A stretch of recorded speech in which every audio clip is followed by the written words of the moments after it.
Hey everybody, we are 15 minutes away from Dandan's conversation today, which is Socialism, the American Boogeyman. So we will be getting started in just a few minutes here.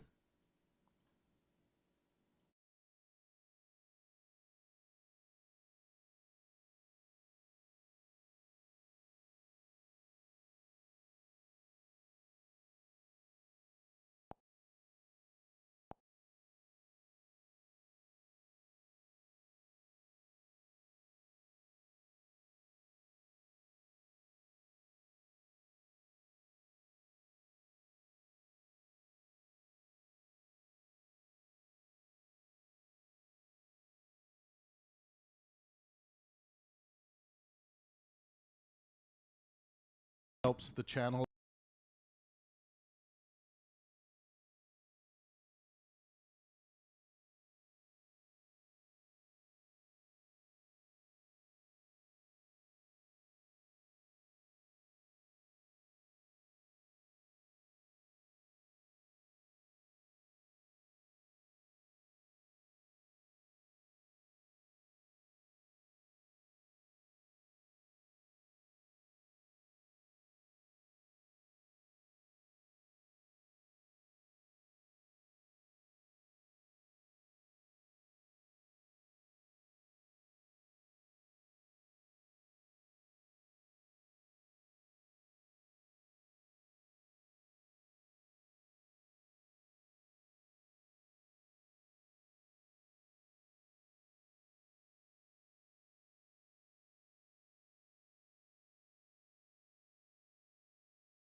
Let me just wait a little bit. We're gonna do a little technical stuff, and we'll get right going.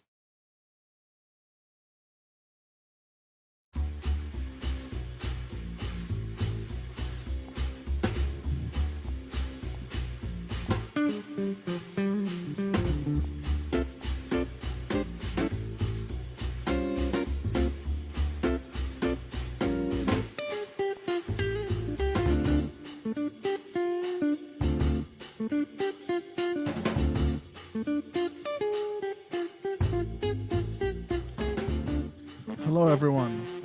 Well, some people left, I see, but hi, everyone. This is Dandan, and today's topic is going to be socialism, the American boogeyman. I hope it's going to be an awesome show. A little bit of history, and then, of course, we're going to open the conversation to everyone else. Hope you stick around right after a few more seconds of the song, and we'll get right going.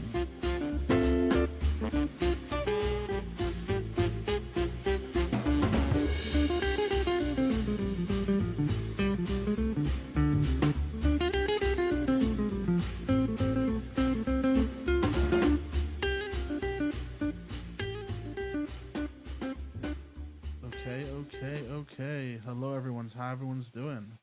Hi, Travis. How are you doing this fine evening? He might be muted. Oh, hey, Travis. Hey, man. Sorry, I was just doing all of my shares. How are you? No, I'm doing fantastic. Finishing my day. Really excited for tonight's podcast. Nice. Yeah, it's a hot topic, man. Socialism is worse than Hitler to some people's ears in the United States and in Canada. I know. So I'm excited to talk about this topic because there's a really interesting history around it. So the United States was actually one of the biggest areas where there was a lot of socialistic thought, especially in the early 1900s.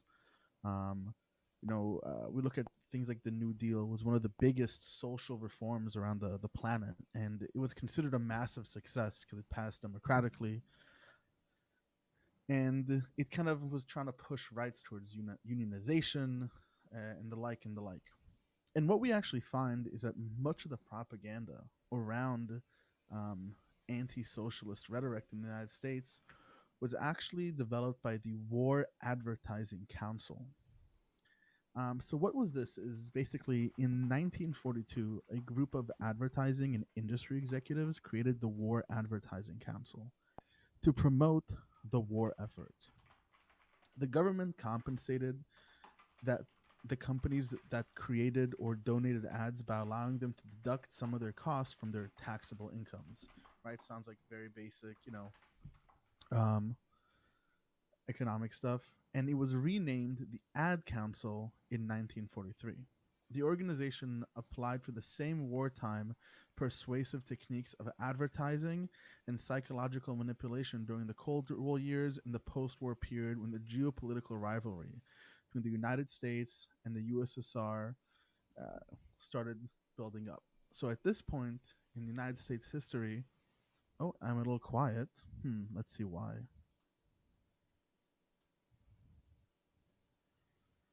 Give me 1 second, everyone. Is this better? Yeah, that's better. Done. That's better. Okay. Yeah.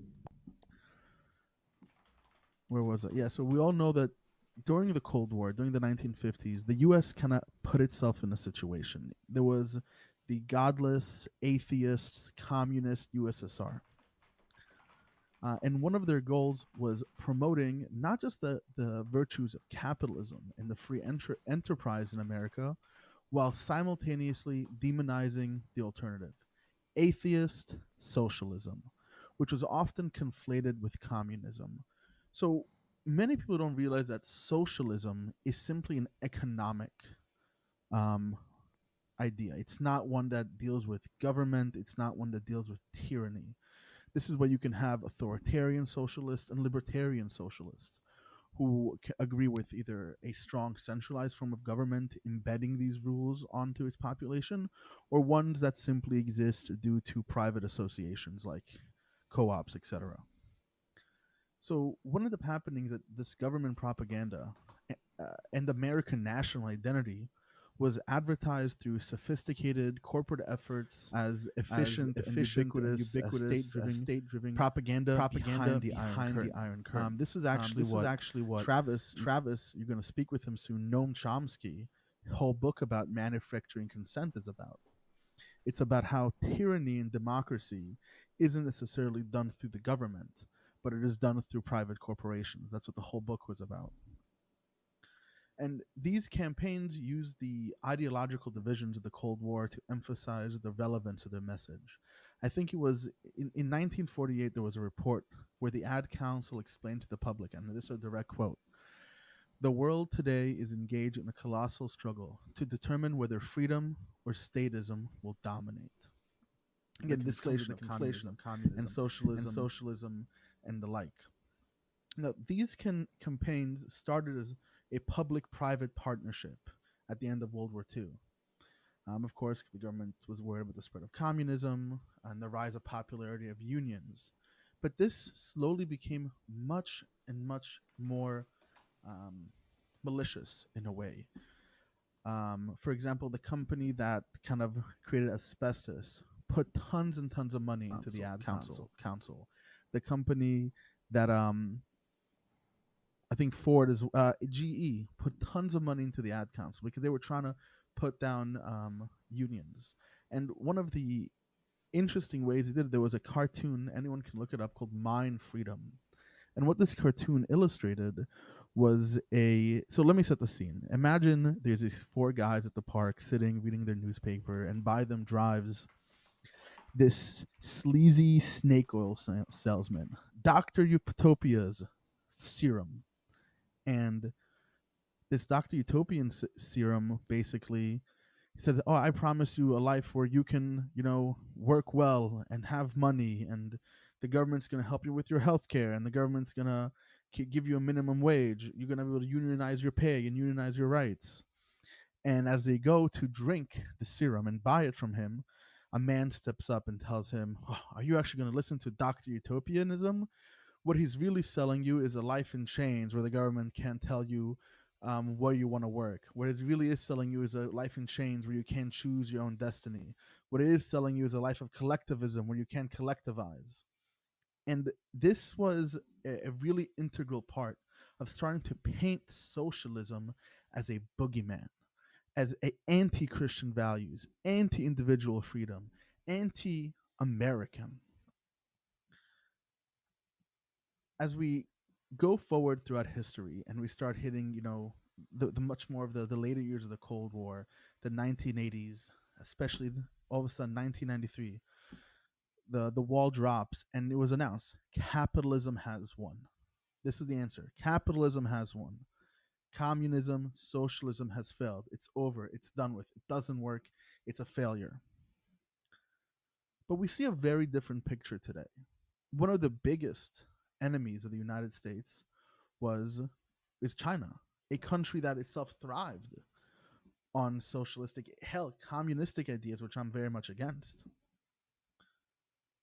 It seems that a big part of American mythology, in order to keep up the idea of what it means to be American, which would mean to be anti-communism, to be anti-USSR, became mythologized into the history of America and to what America was founded upon, who America is. And these images kept going forward and forward and forward. I'm actually going to post in the chat if anyone's interested. It's a link to a website where you can actually see newspapers from 1949. Did it post? Yeah, you can just copy that, put that into your browser. You will see newspapers from 1949. You can scroll through them, and you can actually quick look at the bottom of the ads. They'll have Ad Council on them from the Ad Council, and you can see that these ads are specifically targeted at anti-socialist ideas, all the way back then. So, just to be plain and open, I very much consider myself, in many respects, a libertarian, democratic socialist. I do believe in this because I do think there are very serious issues with capitalism. But I also do like free markets. And one of the things that this propaganda has done is it has put the line of freedom and free markets and the ability of people to live their life and exercise their freedoms directly opposed to socialist ideals, to very basic Marxist ideals.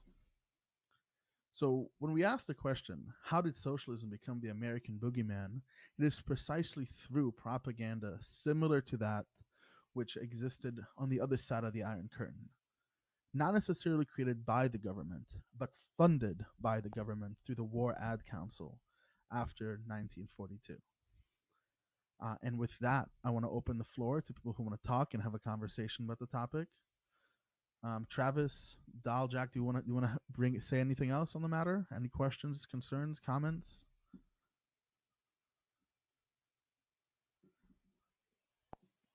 I'll take that as a no. Okay, let's say, oh, Travis.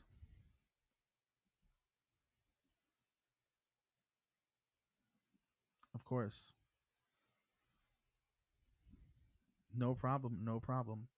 Oh, real quickly, according to an estimate from Fortune magazine, by 1952, um, American businesses spent $100 million each year, independent from any ad council campaigns promoting anti-socialist propaganda. And this just continues you on and on and on. And of course, it echoes still today. But before I get too much, this is a call-in show, and I want, yeah.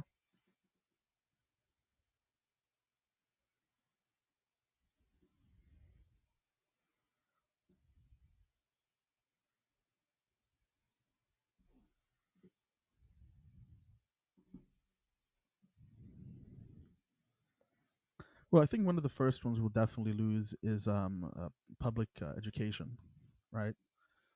That would be definitely one that we would lose. Um, we'll definitely lose.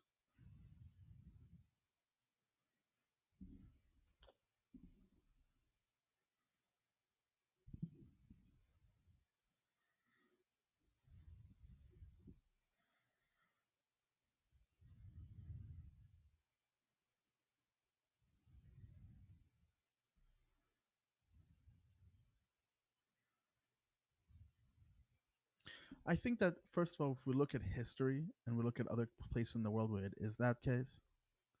Am I? Is it better now? Is it better now? Okay, okay. Why is that happening? Give me one second. It could be that my mic compression issue or my mic volume might be really low. Give me a second. That could definitely be an issue. Let me go to sounds, go to recording, microphone, levels. No, it's at 100%. Oh, I know what it is. Someone was playing with my desk. There it is. Much better, right? Oh, okay. There we go.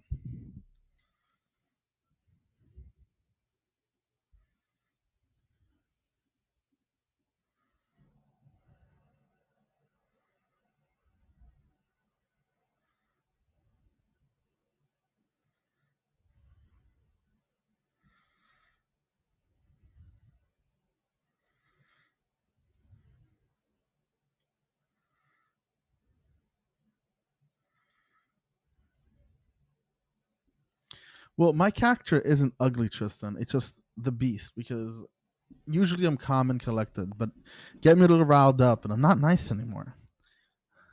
Do not gaslight me. Absolutely don't do it. Don't fucking gaslight me. I would lose my shit. So yeah, so education is, but the reason why I think so when we look at the history of education, we look at other countries where it's not publicly funded, we see a specific issue. The issue is that it's very uneven. Those who have money are well educated, and those who don't lose their opportunity for education. Now, education isn't something like, I don't know, zucchini from the Middle East versus zucchini from your local garden, right? This is not something that can play to supply and demand curves. It is education is so necessary and so integral to functioning in a democracy, let alone a modern economy, that without it, we're literally creating a second class, a low class of individuals. Um, this is a public project, a socialized project where the people own these means of production. They own the means of production of education, at least in the United States from K through 12. Past that, it's privatized.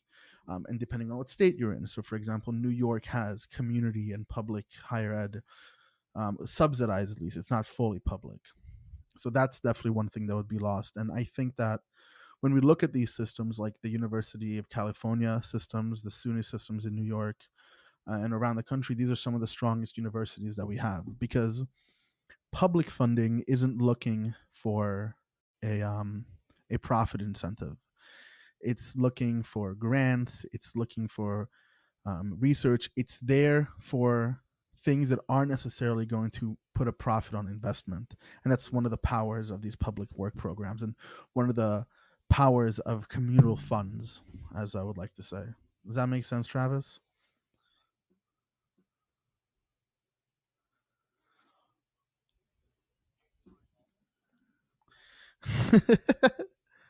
Oh my, never mind. It's fine. I'm sure everyone else heard. Well, I'm gonna bring Lex in. I'm gonna bring Lex in, and jump on the chat.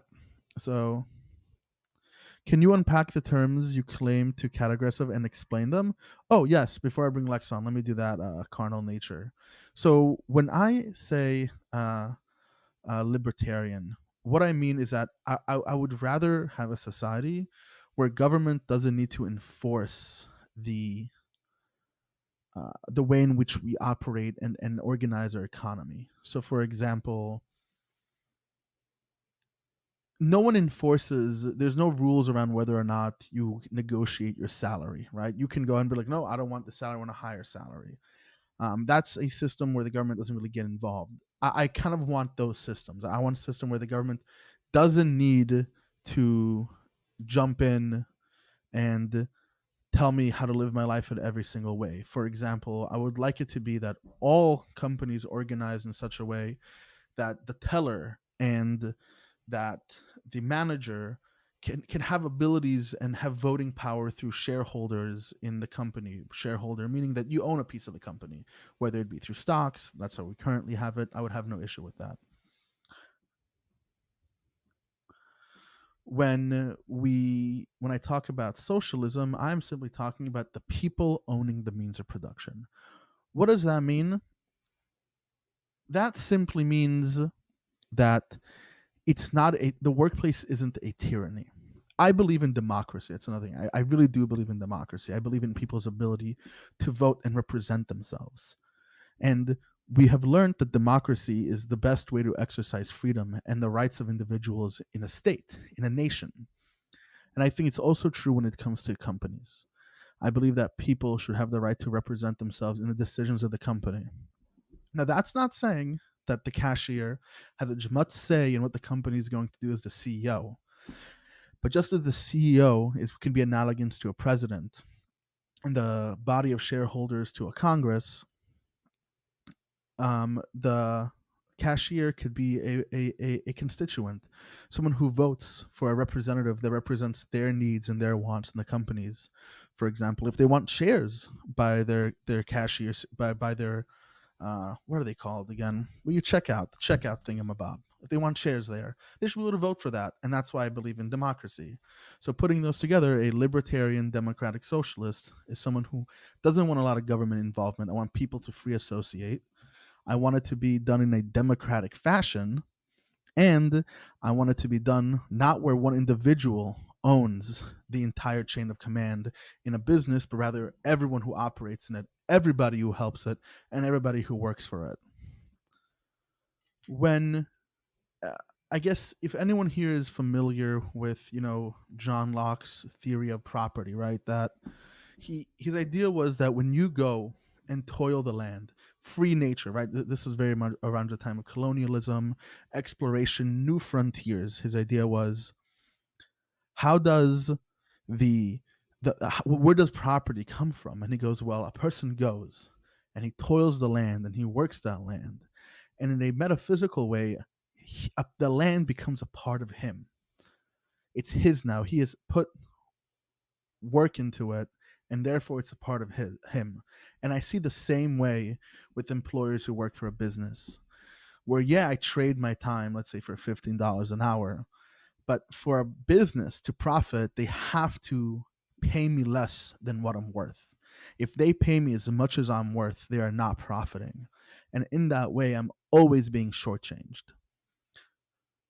So in with that in mind, anytime I work for a business and I get shortchanged, I should have some say in what's going on, own a part of it, and therefore I'm no longer being shortchanged. I'm actually increasing property rights.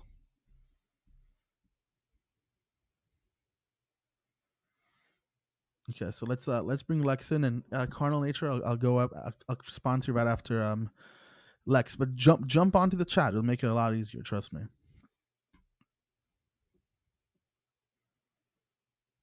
Lex, are you in? Hello, hello.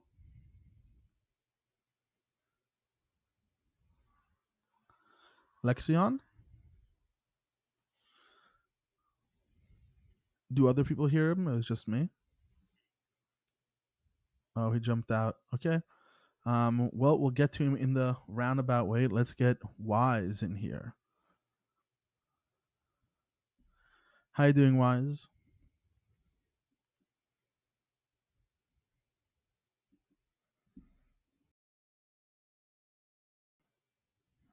Wise, unmute your mic. You are ready to speak. There we go. Hello, Sorry hello. about How are that. you? How are you doing? That's all right.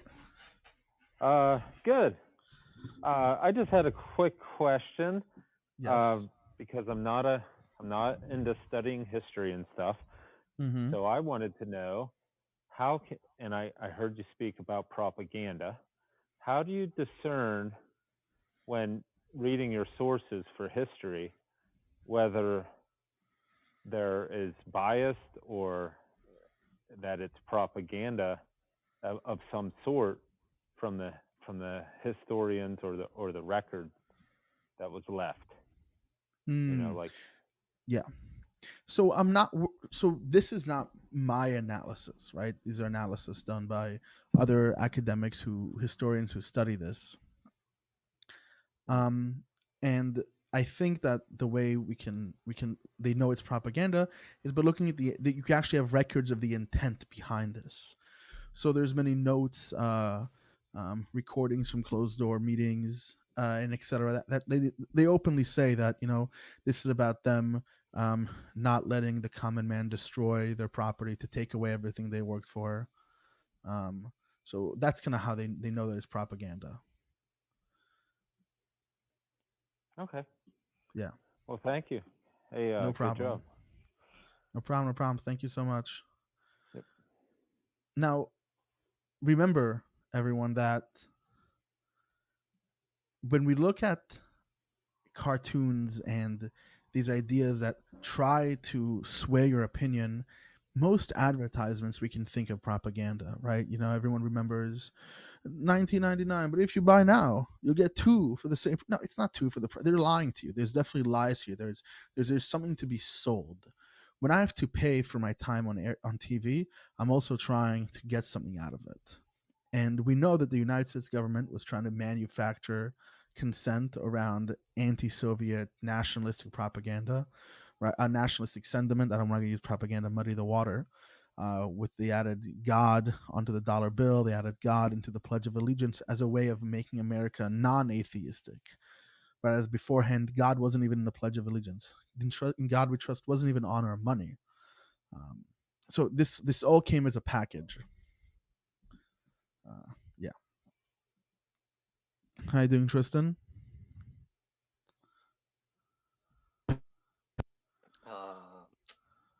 Bueno.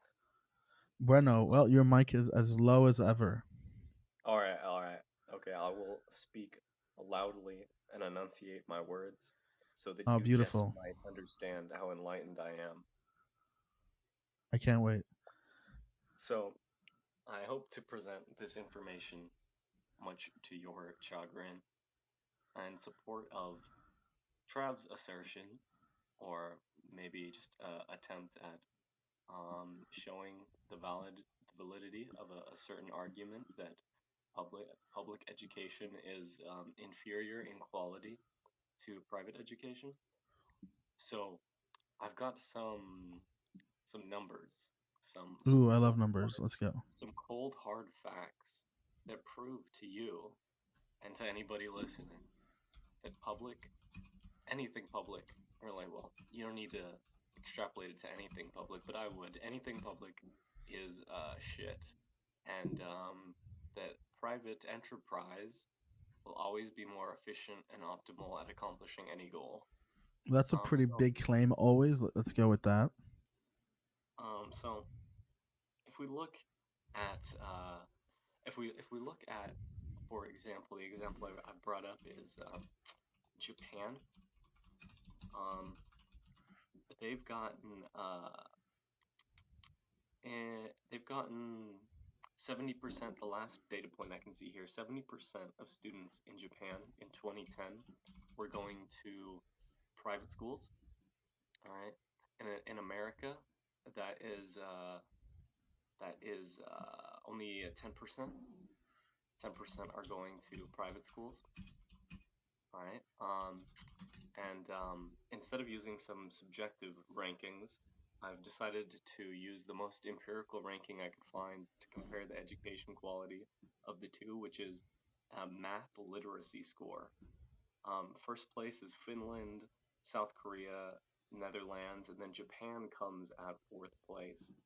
Then we've got Canada, Belgium, Switzerland, all the way down to 24th. You have to go until you get to the United States. Well, Um, real quick. No one's claimed that the United States has the best education system.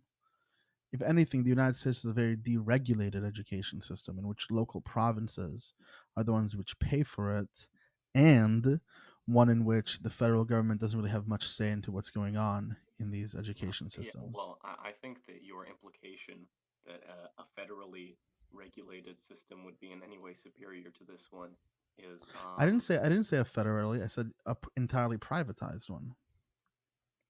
um, well, you said that they are regulated by localities Mm-hmm. instead of federally, and that's true. And it's also true that it's generally shit compared to other countries, which Well, in the case what about Finland? Is Finland a private education system? um, we can pick anecdotes, but I can look it up for you. Finland.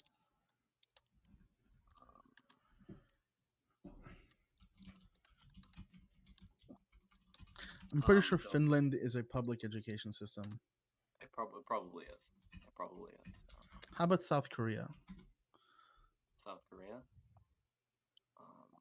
We can find 10% in Finland. I think I just saw a number flash. No, that is something about master's degrees. I cannot find the number with using just a cursory search. We can check South Korea, but I've got a hunch South Korea is probably very privatized as well. Mm-hmm. And what about compulsory education too, where they have for example, even in private education in places like Japan, there's minimum standards they have to hit with state mandated how about North Korea? That's funny. With state mandated minimum requirements and testing and the such. So we already see that the government, it's not entirely privatized, right? I don't think there is any country where it is entirely privatized. No, there's plenty of poorer countries where only those who have the money to pay for it pay for it. Now, if we Um, look at places in the United States that don't receive any since so the Department of Education in the United States, I think, is responsible for about moving around 1% of the no, let's not go all federal. Let's just look at New York State because I live here, so I know there's areas in the United States that are very poor, in New York that are very poor, like Wyandanch and Brentwood. These areas have extreme low property value, and because of that, most of the funding from their school actually come from other property values. They come from other counties. Without that money, those schools would not have any education, almost none, and they already struggle as it is. This is the power of a public system, one in which funds can move around to help communities that can't pay for their education, of people who can't get education. But imagine if they didn't have to pay those property taxes to their local Department of Education, and instead were able to get tuition for their child. Okay, and Can you imagine the possibility? At least is it comprehensible? oh, of course I can imagine a possibility, but I can also imagine the issues surrounding that. So it becomes, well, who decides what is it, who's qualified, right? Would be based on the schools, right? So the school would, there'll be schools that have higher qualifications and schools that have lower qualifications. If you set a minimum standard, right, the government sends a minimum standard for it has to be a master's degree, well then you already got it. You have a minimum standard for education. You set guidelines on the test, what the children must know, what they don't have to know, and by doing that, you have to start funding because they have to reach those standards. Okay, well, I will admit to you, I've been playing um, a bit of a devil's advocate here. Ah, I don't think that the privatization should be absolute, but I just do want you to recognize that maybe not in education though. I can see your points, that in very poor neighborhoods, they don't get comparable education to another neighborhoods, and that as they are poor neighborhoods, they wouldn't be able to afford tuition in any case. Um, but I think that there are some benefits as well to private schools. And besides just private schools, we look at the larger picture of socialism versus free enterprise. I think that the government is highly inefficient, um, in many ways, um, and just one though maybe not entirely accurate example is the education system. There are many more examples which are much clearer, in which private development is superior to government development. no, and that, but don't conflate free enterprise as contrary to socialism, right? You can have capitalism, you have state capitalism, the way Nazi Germany has it, or the way China's kind of doing it right now. They kind of moved off that, where it's still capitalism, it's still private ownership, but it's still government regulated, where government decides who gets private ownership and who doesn't, what it constitutes private ownership, who's allowed to have private ownership, right? That still exists. You can definitely have socialism without a strong central power to make it communism. This is one of the things that I said earlier in the conversation, that one of the main ideas was to smuggle socialism into communism as twins, as inseparable Siamese twins, where one cannot exist without the other. And that's just not the case. You can definitely have libertarian socialist models where people, like for example, here one rule: full-time employers must, and me and Lex have talked about this before. Full-time employers must be paid in with shares in the company. All of a sudden, now everybody owns that company. Everybody who full-time works at that company is an owner in that company. We have now created a company where the workers own part of the means of production. It's no longer owned by a private individual, and therefore it is no Yeah, longer capitalism. that could be accomplished by a private corporation without any regulation. It can, right? So we don't need the government to make it happen. It's still free enterprise. Except when it's regulated, you are Yeah. inhibited by said regulations, and so it is restrained enterprise and not really Well, free. then we start asking is, when does the government put its foot into away from laissez-faire economics, right? Hands off, complete hands off economics. Well, we know what happened, with the oil barons in the turn of the century, the meat packing industry, right?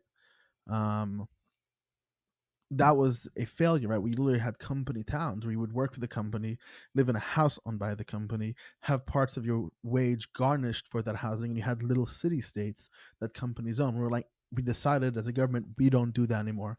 That stands in the way of free competition. That actually makes the market worse. So there are definitely areas where the government needs to come in and intervene in free market enterprise, because at that point it's no longer being free. Though I would ask you to imagine the sales of that meatpacking company that Sinclair wrote about.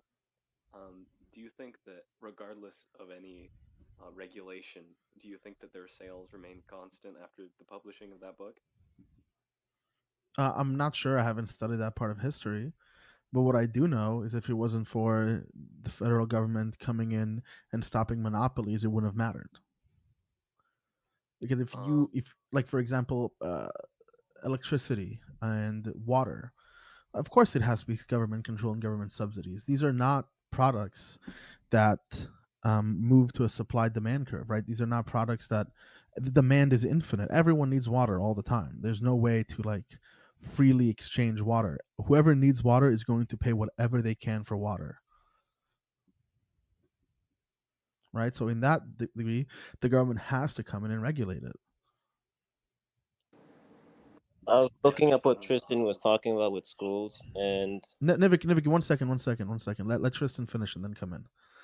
although so well, maybe my point was not obvious, but I think that even if they weren't regulated, I think if anybody brought to light the the unscrupulous nature of any business, then they would be they would face economic repercussions without any regulation. And though in this age, because of overpopulation, I think that many businesses do not suffer from this responsibility as much as they should, because they've just got so many customers. But Well, it's not only let's look, but see, when we look at the historical examples have always seemed to the fact to be in the other direction. That the only way to stop these companies from doing whatever they wanted to do is to have people organize, is to have people unionize. For example, look at Apple's mistreatment of people, Amazon's mistreatment of its workers. If it wasn't for people unionizing, Amazon, trying to unionize, things wouldn't have gotten a little bit better, right? We know that people are going to continue buying stuff from Amazon because it's convenient. It's a part of their life. It's ingrained into the way we live, no matter how they treat their customers. The way Apple and Nike mistreat poor people all the way in Southeast Asia for their products, people still buy their stuff, knowing that child laborers get paid cents on cents to do it. Doesn't stop anybody here. oh, it stops the very conscientious. It stops Um, those who are virtue signaling, right? It stops those who have the ability to withhold from the cheap product because they make enough money. But for those who don't have that luxury, they don't have the ability to do that.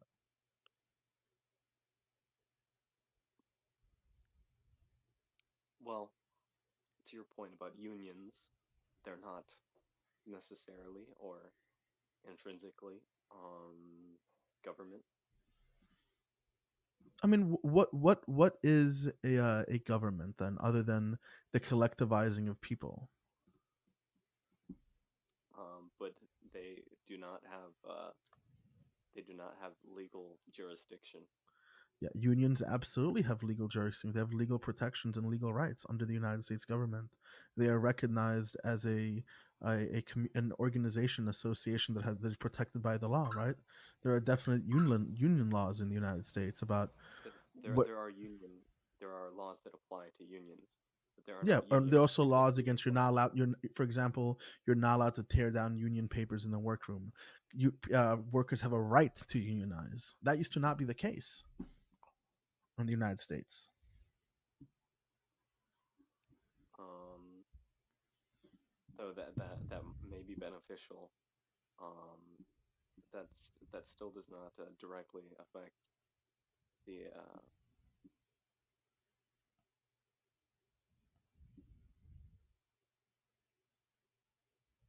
all right. In some cases, you may have got me into a rhetorical corner, but in some cases, like I said, I've been hyperbolizing um, free enterprise.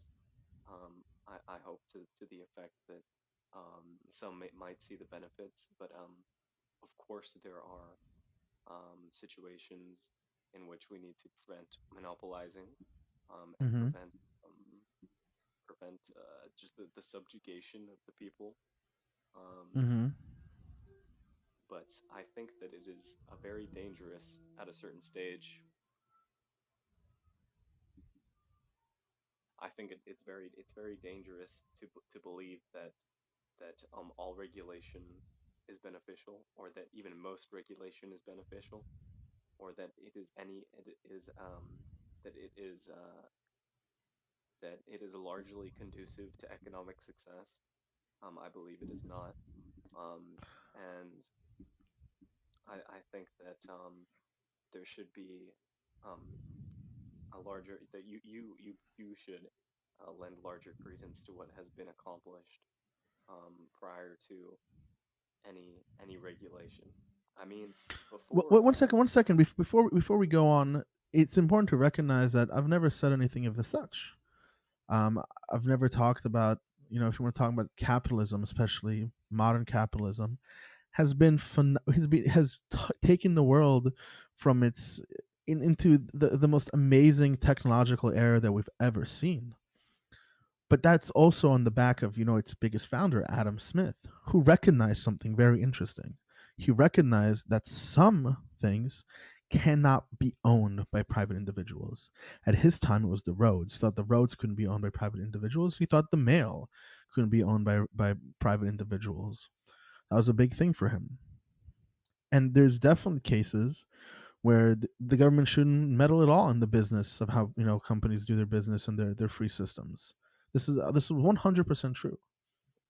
The issue becomes with, do people like you or me have a right to democratically, that's how I believe it, a right to democratically participate in things that they have put their life's labor towards, companies that they're a part of. That's what I'm asking. I'm not asking for the government to get involved, except in areas where there's no where the product or the thing being sold doesn't work to supply demand curves, which for me would be education, healthcare, the military. Right? Imagine we just had entirely privatized military. That'd be insane. Um, you'd just be the country of Amazon versus the country of Google at that point. But yeah, my point is that, though I agree with you that uh there should be a larger amount of ownership by the employees of any company, of the company, of their product, that the sweat of their brow fashions. But I think that any that if some company were to say, like, I know some employee owned companies, like Winco is a grocery company that's employee owned. They've got very good starting wages, very good promotion wages, and generally they're a fantastic company to be employed by. I think that generally within the free market, I don't think that I'm not sure if this is what you're suggesting, but that companies should be forced to to provide assets of the company to their employees. I don't think that should be or that should be required. Is that what you're saying? should be required to give assets to them. I think if you're a full-time employee, then a part of your wage should be paid to you in stock or ownership of the company. Yeah. And if you want to leave the job, the company has first buy, take it back from you. If it's a publicly traded company, you should be able to sell that on the stock market. Um, well, yeah, that there are such companies, and it does not need to be required because the Winco, as an example, is an expanding company, and you know, Right? It could be incentivized. What should we incentivize it? Should we, right? Because think about it this way. I think that the incentive is enough of the employer that people would choose to be Why? employed Why by would I them. have? Why? Let's say I start a company, right? And I could be a fucking billionaire, millionaire by the end of it. And if I start giving people ownership, right? Then they're gonna, they're not gonna want to pay me a $4 million a year. My job is I don't do $4 million worth of work. I can live my life the way I live my life, invest in the things that I want to invest, start up other companies or buy myself jets, whatever it is I want to do, pay my higher ups, pay my oligarchs. Like, what's stopping me? We already know this is the case. This is the case all around the world.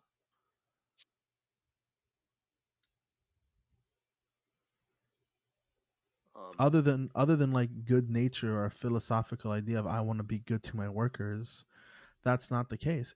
Do you think that the workers sitting in Malaysia right now, toiling over iPhone parts, making 3 cents a day, would would want to keep that lifestyle? You see, if there was a company that made a product like iPhones and at a comparable price in the United States, and they paid their employees um, uh, in ownership of the company, I think that that company would be very popular to be employed by, and also their products would be similarly popular. Um, you see, within free enterprise, people would choose to get a better job if it was obvious to them. Okay, let's take this analogy, Tristan. You let's just say you live, I don't know, you're 17, 18, 19, whatever it is, choose an age. You were you didn't really think that well. You didn't really think it. You fucked the girl, didn't wrap it. Boom, you got a kid, right? You're 19, she's 18, you got a kid, and you got to start working. Do you really have the time to negotiate and try to find this popular company to work with, or do you kind of have to work for the companies around you? At that point, you're very likely to be exploited. And you're not, and what you're going to be exploited for isn't for your credentials, your speciality. You're going to be exploited for your time. They're going to take you and they're going to pay you for your time to do a job. And whatever thing you net the company, so long as you net the company more than you're getting paid, they're going to keep you employed. You don't have much of a choice. You need the money. You need to live. You need to pay for rent. You need to pay for food. That's how it works. To assume that popularity, that's a privilege of those who are well off, not of those who need to work. Yeah, those that need to work um, may still choose their their employment. Hmm? You present it like there is no decision being made if they find that they are being um, exploited over much, then they would seek other employment. This is not Yeah, but what if the this is not what if the other the employment here is all the 19th privately owned century companies? essentially. What if every single employer around you is a privately owned company? What do you do then? You work for one of them that pays you more. Yeah. What if as much as you get paid is just to live paycheck to paycheck, as most Americans do? I think an overwhelming amount of majority is live paycheck to paycheck, where if they had a medical emergency over $500, they can't even pay for it. That's the reality of most Americans.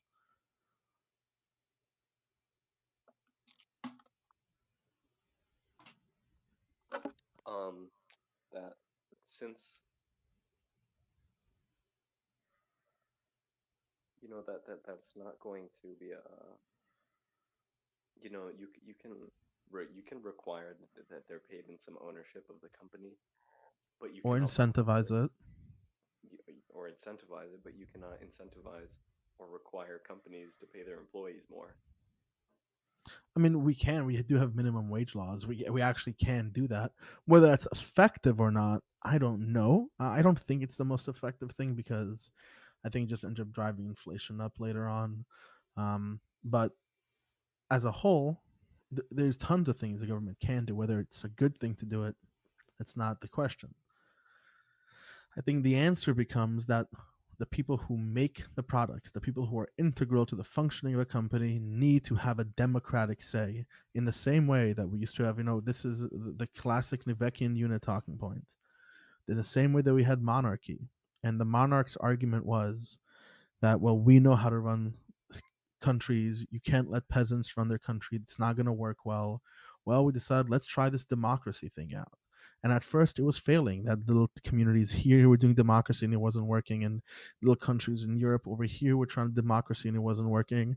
And eventually, they kind of figured out how to do it. They figured out how to get people to collectively own their nation, their state.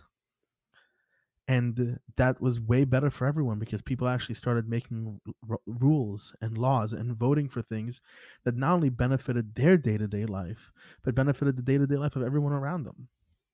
Where currently in companies, you don't have that choice. You are subjected to the whims and decisions of an owner who decides what he wants to do within the laws of the land.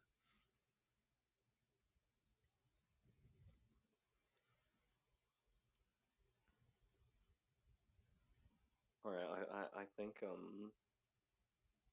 you and I may remain staunch on this, but We might. I respect your compromise between the free market and regulation, though I think that you allow regulation too much importance. I think regulation is important insofar as we can see that it is needed. Regulation as a rule isn't good, just like laissez-faire as a rule isn't good. I don't want to be an ideologue. I don't want to be ideologically possessed.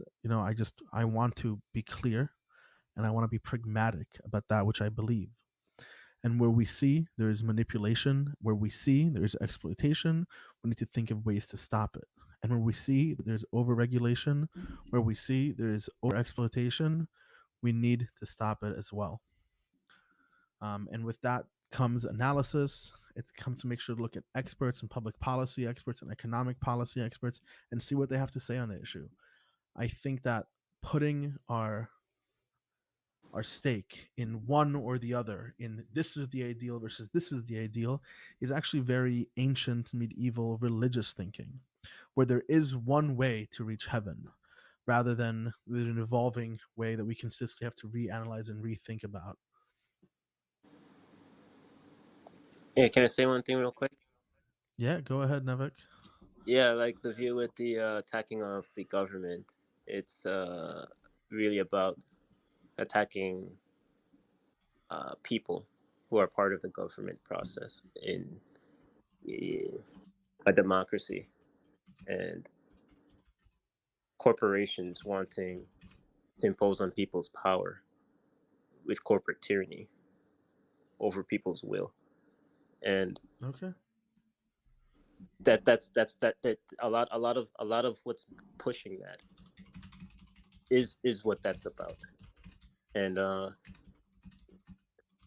people fall for it. okay. Nevik, from now on, try to jump into the caller, okay? And I'll get you in. I just want to make sure not to cut. All Let right. people their chance Right, to come in. Thanks. No problem, Tristan. Of course, love talking to you. Hope to talk to you in the Pangburn Discord. By the way, anyone who's listening, if you're not already in and you're not a part of the Pangburn Discord, get into the Pangburn Discord. You get to talk every day if you want, if you're into that. In the Pangburn Discord, there's amazing voice conversations, text conversations. You can even speak with Trav himself. He's a cool guy. So definitely jump in. It's a cool hangout spot. And thank you, Tristan. Thank you. My boy Lex, what's going on? Have I fixed the mic? There we go. Oh, My wow. settings reset. Your beautiful voice. I love it. So the last time we spoke, I told you I would look up a bit deeper into the co-op companies. Yeah. Canada has, I guess, been the testing bed for co-op corporations since early 2000-ish. So these companies have existed. So between, where is it? Canadian business.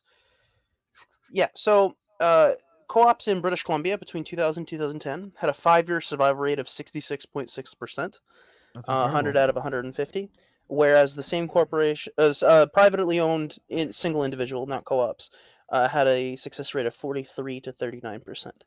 The interesting, and then the same type of correlation is happening in other provinces. It's across about 20 different studies. But the difference between the two is co-ops have a lower chance of extreme success. So the company has a much better chance of survival and not completely collapsing, but it has less of a chance of becoming the next GE or the next CN Rail or whatever Hmm. have you. Um, so co-ops are definitely a business model that could be imposed, where the staff own the corporation. Um, but typically they lag in their ability to react to the market, the way a risk taker running a company would. Yeah. So that from what I know is that current co-op models are usually done by people who are really into this stuff. You know, they're really into the Mhm. socializing of economies, and in many respects, I think they give too much power to people at the bottom, at the foundation of the pyramid per se. Um, and in many respects, a company like that does need that flexibility, do need that risk taking. And I think that you can, you can work it out. You can create different models and different structures to try to accommodate that. But I think the overall message and the thing to take away from these statistics is that when it comes to the well-being of people, when it comes to not falling to market crashes, co-ops survive market crashes, where private companies survive market crashes when the government bails them out. Yeah, and I think the main reason is because it is not uncommon for co-ops to say, you earn a percentage based on the company's profits. So at no point, um, like your wage is based on the company's success, not based on, you're not ever getting demoted, as it were. The company just didn't do as well that year. That's Yeah, all it. exactly. Yeah, exactly. Um, it's not a reflection of your work ethic. It's a reflection of essentially the market in a sense. The other thing too is, as well, you were talking with Tristan. I spent a good moment doing some Google Foo. Uh, Ooh, thank you. Google more Kung than Fu is 70, strong. Yeah. yeah, more than 70% of Korean students have private education after school.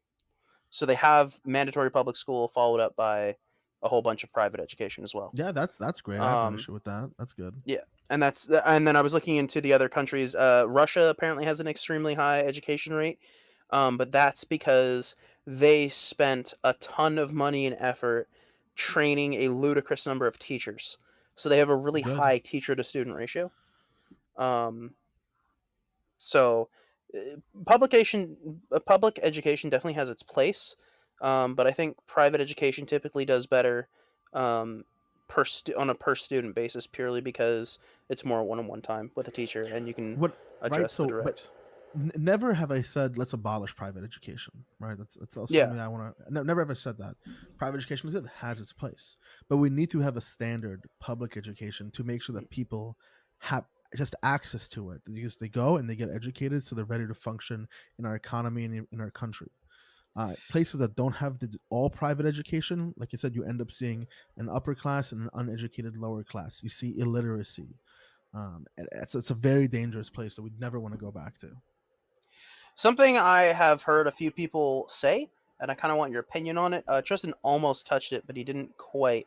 I've Okay. heard a few libertarians say in the past they want to see a voucher system where the public gets to vote on where students go, so schools get money based on who the public selects, and your taxes are going mostly to uh, like the busing situation. So if you live in downtown Chicago and you want your kid to go to Northeast End Chicago school, you can do that. Your voucher will let you do that. Um, so it's still a public education system, but if a school begins performing poorly, it will disappear and a new one will have to take its place. I haven't thought about that. I'm not really sure how that's going to work. What I know is that, yeah, I haven't really thought about that. I don't really know what to say about that. Vouchers, if the school doesn't do well, it will disappear. How disruptive would that be, right? For a school to all of a sudden disappear and have to reform with its own new staff. What about the kids in the meantime? Are the other schools going to have overflow, and then they're going to have issues with that until the provincial school gets back on its feet and they switch back to that school? I'm not really sure how that's going to. I see a lot of issues with that. I think that stability is important for schools to function properly is important. And a big part of that is just making sure that we have teachers like Russia, right? We should spend, and I think the United States should spend an obscene amount of money sending people to get the education degrees. Obscene amount of money. I actually disagree with you on that. And part of the reason I say that is because I think there has been too much education in the American system, to the extent where people are starting to have degrees that can't help them. Okay. They've been fed this lie that your life you are guaranteed a job if you get a college degree. Like if you get your degree, Yeah, no. you're I gonna agree. have a place, and that's yeah. So when I say education, I don't mean just STEM academia, right? Like if you're gonna go to university and you're gonna get a degree in philosophy, tap on my shoulder. Finding a job is gonna be hard. Okay, get a degree in psychology and philosophy, unless you get masters, is gonna be really fucking difficult. Even if you get a job in media communications, or if you get a job in Yeah. if you get a job as a chemist, Those it's actually going to be hard to find a job, even though that's like it's gonna be hard to find a job, 100%.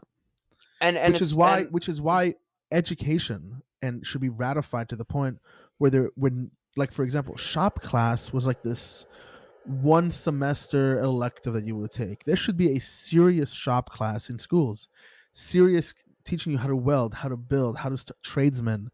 You should be in your senior year of high school doing after school internship with plumbers, commercial cement mixers. Like, you should be doing that in your senior year of high school, getting you out ready to work. 100%, but it doesn't exist because the education system has been narrowed and focused on niche academia. that still exists here in Canada. I went to a co-op school, and when they say co-op, that means competitive operations. It's basically that's exactly what it was. It was shop. Yeah, I had an entire year of nothing but shop. No English, no science. No, it was. That's amazing. That gives you, first of all, a big part of being able to work with your hands means that during times of economic strife, you can have a job. Well, that's just it. I was gonna say, if you go to a plumber and say, "Hi, I'd like to apprentice," they're going to look at you like you're a white fucking, an angel descended from heaven, because they can't find that. Yep. And the incentive, ironically enough, here in Canada still exists. The government pays half your wages. That's so great. not only is he getting an apprentice, he's getting an apprentice. He gets to pay jack shit. Well, when you look at Canada's system in general, you guys already have universal healthcare. It is much more European than the U.S. counterpart. So, but on that same token, I know people who make $100,000 a year, and they are barely affording their rent, taxes, pension, and the cost of living in Canada is ridiculous when you go through all the tax. The cost of living, for example, in New York is also incredible. Wages are also depending on the price, and that's around the world. It's like an issue right now. Cost of living is high. But at the end of the day, cost of living is high, but you also, if you get into a car accident, you're not worried about if you're going to get healthcare or not, right? And if you, right, so there's a few things there that if you own a 7-Eleven deli in Canada and you just, you're living in some apartment, you're still going to get healthcare. Where in the US, you're going to go home with a bill for like $10,000. That's fair. There are some criticisms to be made of the Canadian healthcare system, and I don't really 100%, 100%. I know plenty of people who you will be on that waiting list. You'll be dead low on that waiting list long before you ever even see the top 10. That's a serious problem. That is a serious problem. But yeah, so I just wanted to say the education system, Korea wasn't the only one. Japan, same deal. A lot of private education. Russia, a bunch of private education. It seems the best systems have that hybrid. It's not Yeah. not one or the other. And I want to restate, it's not about whether, right? It's the question was no public education, only private education, right? It's almost like saying, like the United States, like for example, any country has a military, they also hire private mercenaries, right? That's a thing. You need private mercenaries. They're very important to offload your work. They're usually very professional soldiers with tons of experience. But at the same time, you need to have your own military. Hybrids are very important. In the same way that I believe that in a healthcare system where there's so my idea for healthcare, tell me what you think about this, Lex. There should be a minimum public healthcare, right? Definitely emergency care for emergency room specific things. Once a year, tooth cleaning, hygiene cleaning, and once a year or twice a year going to your primary care physician for checkups. That to me is minimum. Then to be basic minimum for everyone. On top of that, you can pay for that more. There should be private companies doing that stuff. I would say all diagnostic medicine paid for. That's a good idea too. Anything, because I think that's pretty close to what we have here in Canada. Asking my doctor what's wrong with me has never cost me a penny. Only how do I fix this has. I got you. And I think that's at the very least that doesn't cause the problem where somebody's afraid to go to the doctor. It solves that.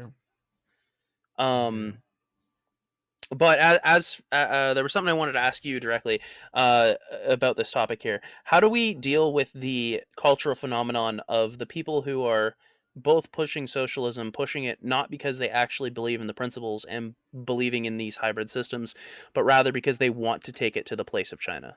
That's actually where they're trying to go. Well, first of all, fuck those people. Let's start with that. I am a fan of freedom. I'm a political humanist, which means I put humans one. I put freedom one.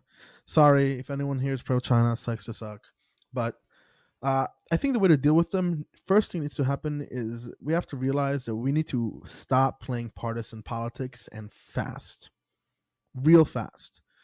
Just because we both want universal healthcare, the reasons why you want it and the reasons why I want it are squarely different, and I need to voice that clearly. We see a lot of dog whistles, both on the left and on the right. And the left will dog whistles to radical socialists in the same way that the right will dog whistle to QAnon MAGA psychos. I think that needs to stop right away. What I don't understand is why the center and the left and the right don't realize they don't need their wings. That both their wings are fringe. I don't understand why they keep bowing to that. The wings are what giving them their edge, especially in primaries, right? So like during primary elections, like when they need their fringe, and then when they go to general, like to federal elections, or like they move center right away. That keeps happening. That's like the phenomenon. During primaries, everyone's batshit crazy, radical, and then like when it comes to the actual elections, people are like back to center normal, trying to win the other side. I'm gonna look out for that in this coming election. Look. You can just look historically. Look at the way. Bernie I see it historically, but at the same time, I also see the sort of the opposite of that. If you take Trump and Bernie were a phenomenon. They were outliers. George W. Bush was not crazy.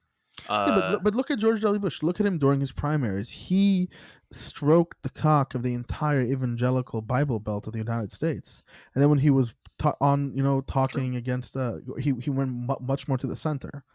Right, this is just how it is. Right, he was, his whole thing was about. They literally didn't they have They used to pray to cardboard cutouts of George W. Bush in like 2003.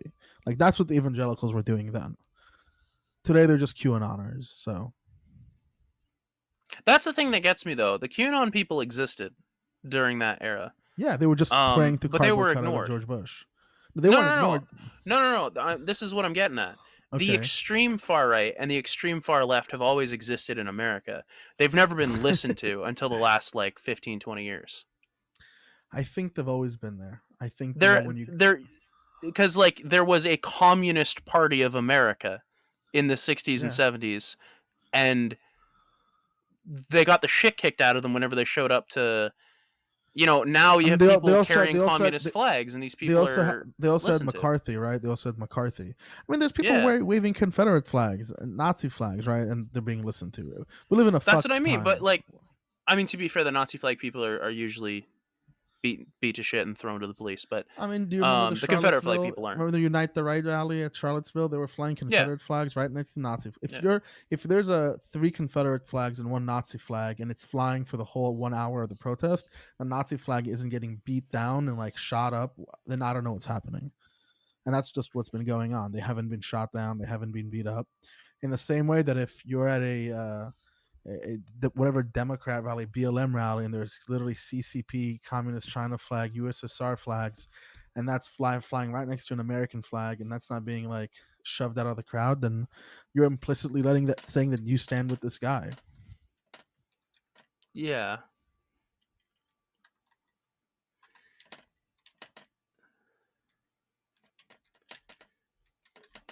Okay. Well, any last words, Lex? Any more questions, ideas, comments, Yeah, I'm concerns? just trying to look up a quote here. Okay. Since we've mentioned China multiple times, I feel it's very poignant. Okay. You got 20 seconds. Let's go. Please do not protest and contain the cries of freedom from your soul. Go back to your home. Do not sing. Do not scream. Very, very intense, powerful words deployed from drone on high while Shanghai screams into the void because it's on lockdown. That's terrifying. I don't want to live in that country. And because China's I don't want to live in that country, system, also psychotic. Yeah, that's the thing. Because I don't want to live in China so horribly that I'm almost willing to accept the weak attempt at capitalism we have right now instead of even dipping my toes in socialism, because China scares me. Well, I think we've already dipped our toes so far in it that there's no getting rid of it at this point. But when you look at Europe, when we look, you go ahead, Lex. When you look at Europe, just everyone pay attention. The United States is like far right, or not far right, just very right. The Democrats are like right wing in Europe, in most European countries, Germany, France, Switzerland, Norway, Finland. That's just how it is.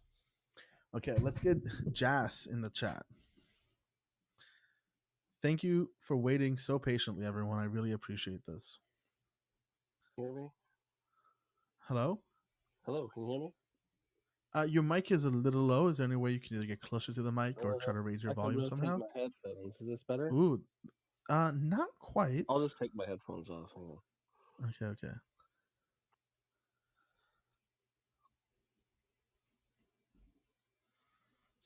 Hello? Is this better? Hello. I'll just put just put your volumes up. Put your volume. Put your volume up. My apologies. I'm trying the best. That's all right. That's all right. I can hear you now. Can you recap your question real quick? We've gone off on a couple different paths here. Which question? Or the total overall topic, like.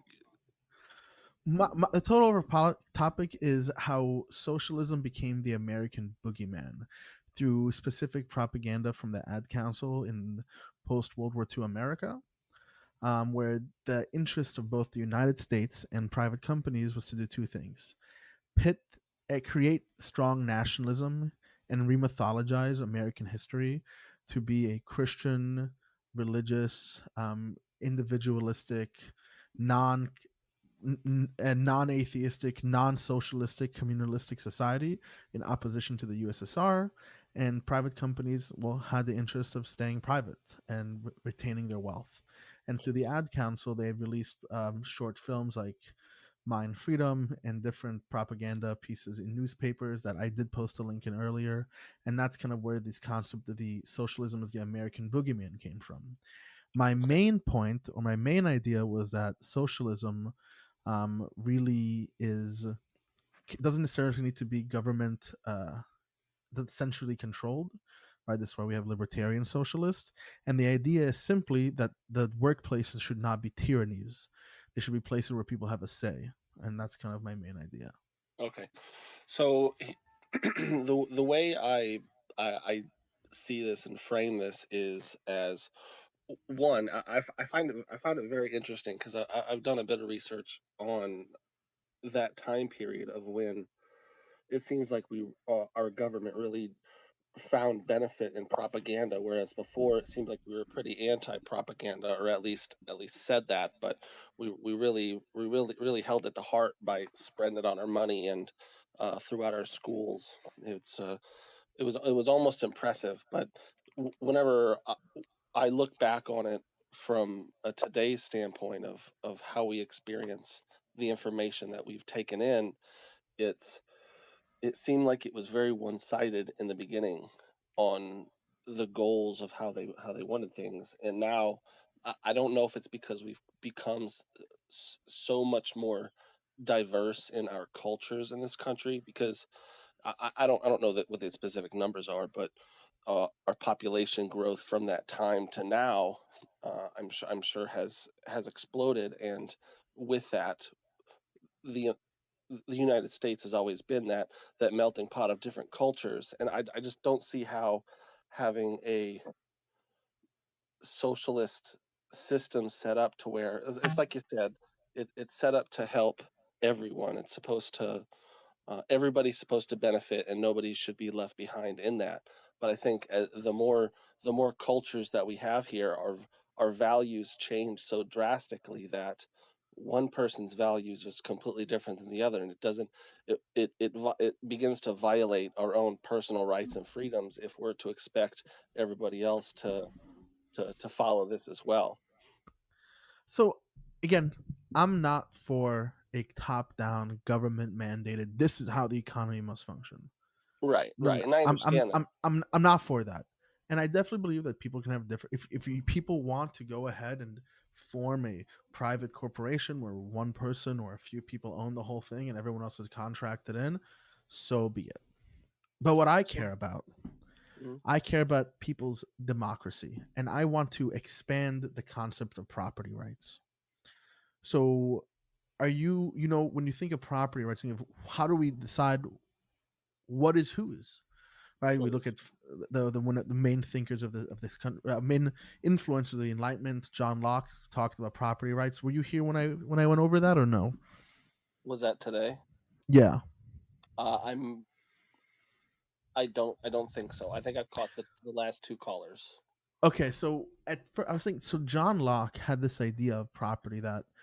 So just a bit of context. John Locke wrote his stuff around the time of, um, the final frontier, the great unknown, colonialism, expansionism, right?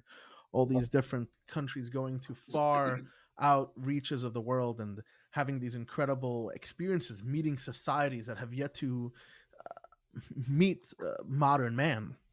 And Right. in so, he had this question: where does property come from? What does it mean to have property? His idea that property is an extension of oneself. It's Hmm. that when I go toil the land, when I go to a tree and I cultivate and I pick from it and I work it and I water it, it's now a Yeah. part of me. And by being a part of me, it's my property. Right? This is why Okay. in Yeah. our Yeah. I current remember legal, that question. I was there right? for that. Okay. So I want to expand that. So when you, for example, let's say, do you own your own business or do you work for someone else? I'm a stay-at-home dad, so Oh, um, that's actually so noble. I'm actually jealous. thank you. Um, It was quite the transition. It was amazing. let's just say a person who, let's just choose someone who has a really important job. A farmer. Farmers, right, have a very important job. Sure. Absolutely. Um, and on a farm, there's the guy who owns the farm and the people that he hires to work the fields, right? Right. In a Lockean perspective, the people who work the fields, the field becomes a part of their property. Now, in a strict capitalist interaction, I pay you hourly. That means that I traded your time, your time for money. You allowed for this contract. It is fair. Whatever you do is on while I pay you is mine. Right. Well, this is where there becomes a little bit of a ethical problem. Well, the only way for me to make a profit is to undercharge you for your labor. If I paid you exactly what you're worth, I'm not making a profit. Why do you right? call it undercharge? Because the only way for me, so from like a mathematical perspective, right? Sure. If the product makes $10 and I pay you to make it for $8 and I pocket in the $2, I have paid you less than what your work made. Right. Okay. Right? That's just how simple it is. Let's say Sure. with my labor, that's their product cost $14. Your labor brings in $3. My labor brings in $6. And then we have a net of $5. I underpaid both me and paid you for what the work did, right? Because technically, Sure. Right. I understand. right? I understand that concept. Yeah. Yes. So just with that concept, that means that I see it's automatically exploitative. Now, I understand that profits are necessary, and I understand for a company to grow, it needs profits. But I also believe that the person who Sorry. does the Before you get ahead, define exploit. What do you mean by exploit? just in the sense that whatever you put in, you're not getting the full value of what you put in. You're getting some of it. I'm not trying to attach any moral statements or ethical things to the word exploit. If I did, that's not what I meant. Okay. So Okay. you're saying there's a way to reverse that to where you can pay the employee more than what you're able to bring in? No, you can pay them the same amount. You can also, even within that payment, give them some ownership or some share of the company, right? So Well, so you would have to force them, though. Well, they wouldn't be giving them because if are they you saying want this it, would I'm be not saying force voluntary? them. I'm not saying Okay. I'm not saying force them. I'm Okay. saying you can even have incentives at companies that do pay a portion of their full term employees in ownership in the company, have that tax Right. deductible or whatever. So For we are, me, and so go ahead. Sorry. for me, that is a way of expanding on property rights. Okay. It's that's So if you were, sorry, just had a thought.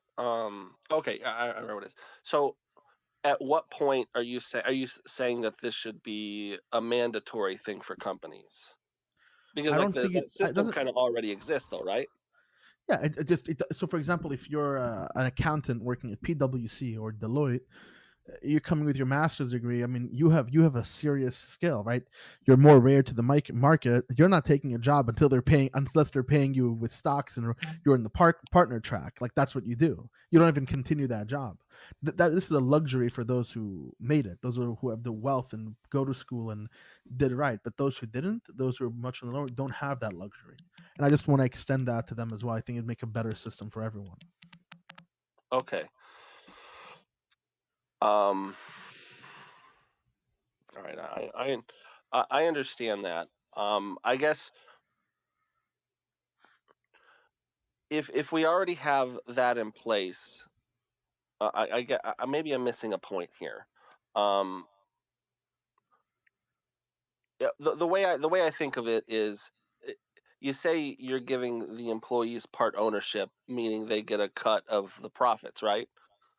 Well, what about a cut of, Because what they about own the the stocks. losses? How much are they responsible for? Say the company absolutely tanked because the In the knickknack. same way, if you own stocks in a company and the company tax, well, your stocks lose price. So the employee will be as well as on the hook for any losses. 100%. Okay. So how is that any different than the system? Or I guess that would be an additional loss because I don't think there's any employers that would hold their customers besides stocks, like direct stock and but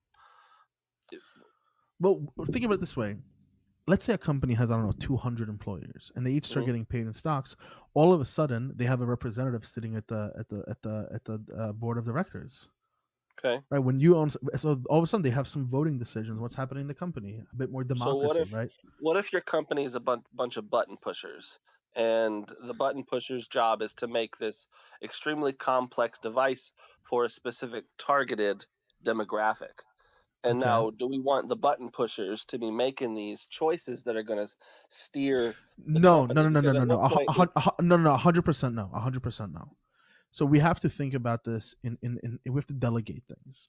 People who push buttons should have a say on their factories, should have a say on like the working conditions. They don't need to have a say on the big picture stuff. That should be left up to the managers, the CEO, the people who who work on that end of the job. But you Okay. should be represented on where you work. You can't absolutely just just like in a democracy, you don't have a say. We don't live in a direct democracy for that specific reason, because that's absurd. It's absurd that you and I would make decisions, direct decisions on what's the United States is doing on the federal level. That's absurd. And in the same way that big companies, the same way.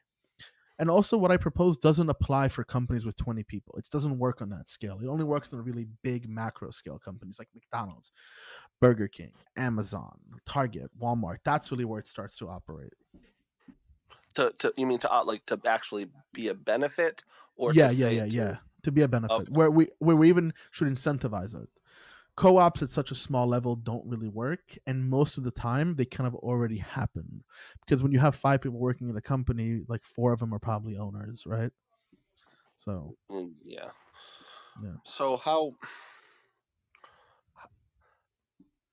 I'm trying to think of how, in overall, like how this implements across the board, because this just sounds like it's like an option. So how socialistic is this? Because it's not really. You're those employees aren't in any ownership of that. They Yeah, can't. they are. They can't. So they can take home. They can take home the buttons.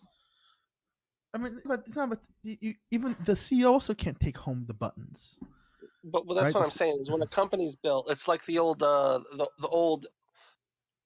the widget factory, right? Every widget factory needs the employees, and that widget factory needs the machines. They need the wood. They need the erasers. They need the metal for the pencils, everything. So how are we to hold the employees, to give them responsibility or ownership over that when they didn't make any initial investment in that? Because I mean, they're but they're yeah. So you do it as you work, right? You get some of your pay. You get pay in cash, right, in tender, and some of it you get paid in ownership, depending on your job. As your job is more integral to the company, a bigger part of your pay is in stocks and bonds and ownership, and vice versa. I think you can definitely figure out algorithms how to figure it out. And what industries you'd say this would most benefit, like the Amazon fulfillment centers? Yeah, And yeah, the Amazons, the Walmarts, the big farming, mostly big industry. so Less even what tech. in the system exists that doesn't already exist now? Because like I feel like employees have a say in their safety and their working conditions, because we have OSHA, and then we have Yeah, yeah. But for me, the problem with those is those come strictly from our government, and they don't come from a democratic process within the workplace. I think that what we end up happening is that we end up like, people construct union. Then you start having like, they have to elect union members that therefore you start having more bodies and more bureaucracy, and it slows the things down and mucks up the system, and yeah. it's still not yours. Right? So the idea is both extend property rights, inject democracy into workplaces. That way people have more freedom and more representation. And by turn, people have better representation and don't live in little tyrannies. It already doesn't, like, for example, McDonald's workers have no say. They work there. Whatever they get paid, they get paid. They did something people don't like, they're fired. Next. I Right? guess that's um, my differing opinion is why are they owed that? Why are they owed that? What do you mean? Like, Why are you owed a vote in what's happening in your country?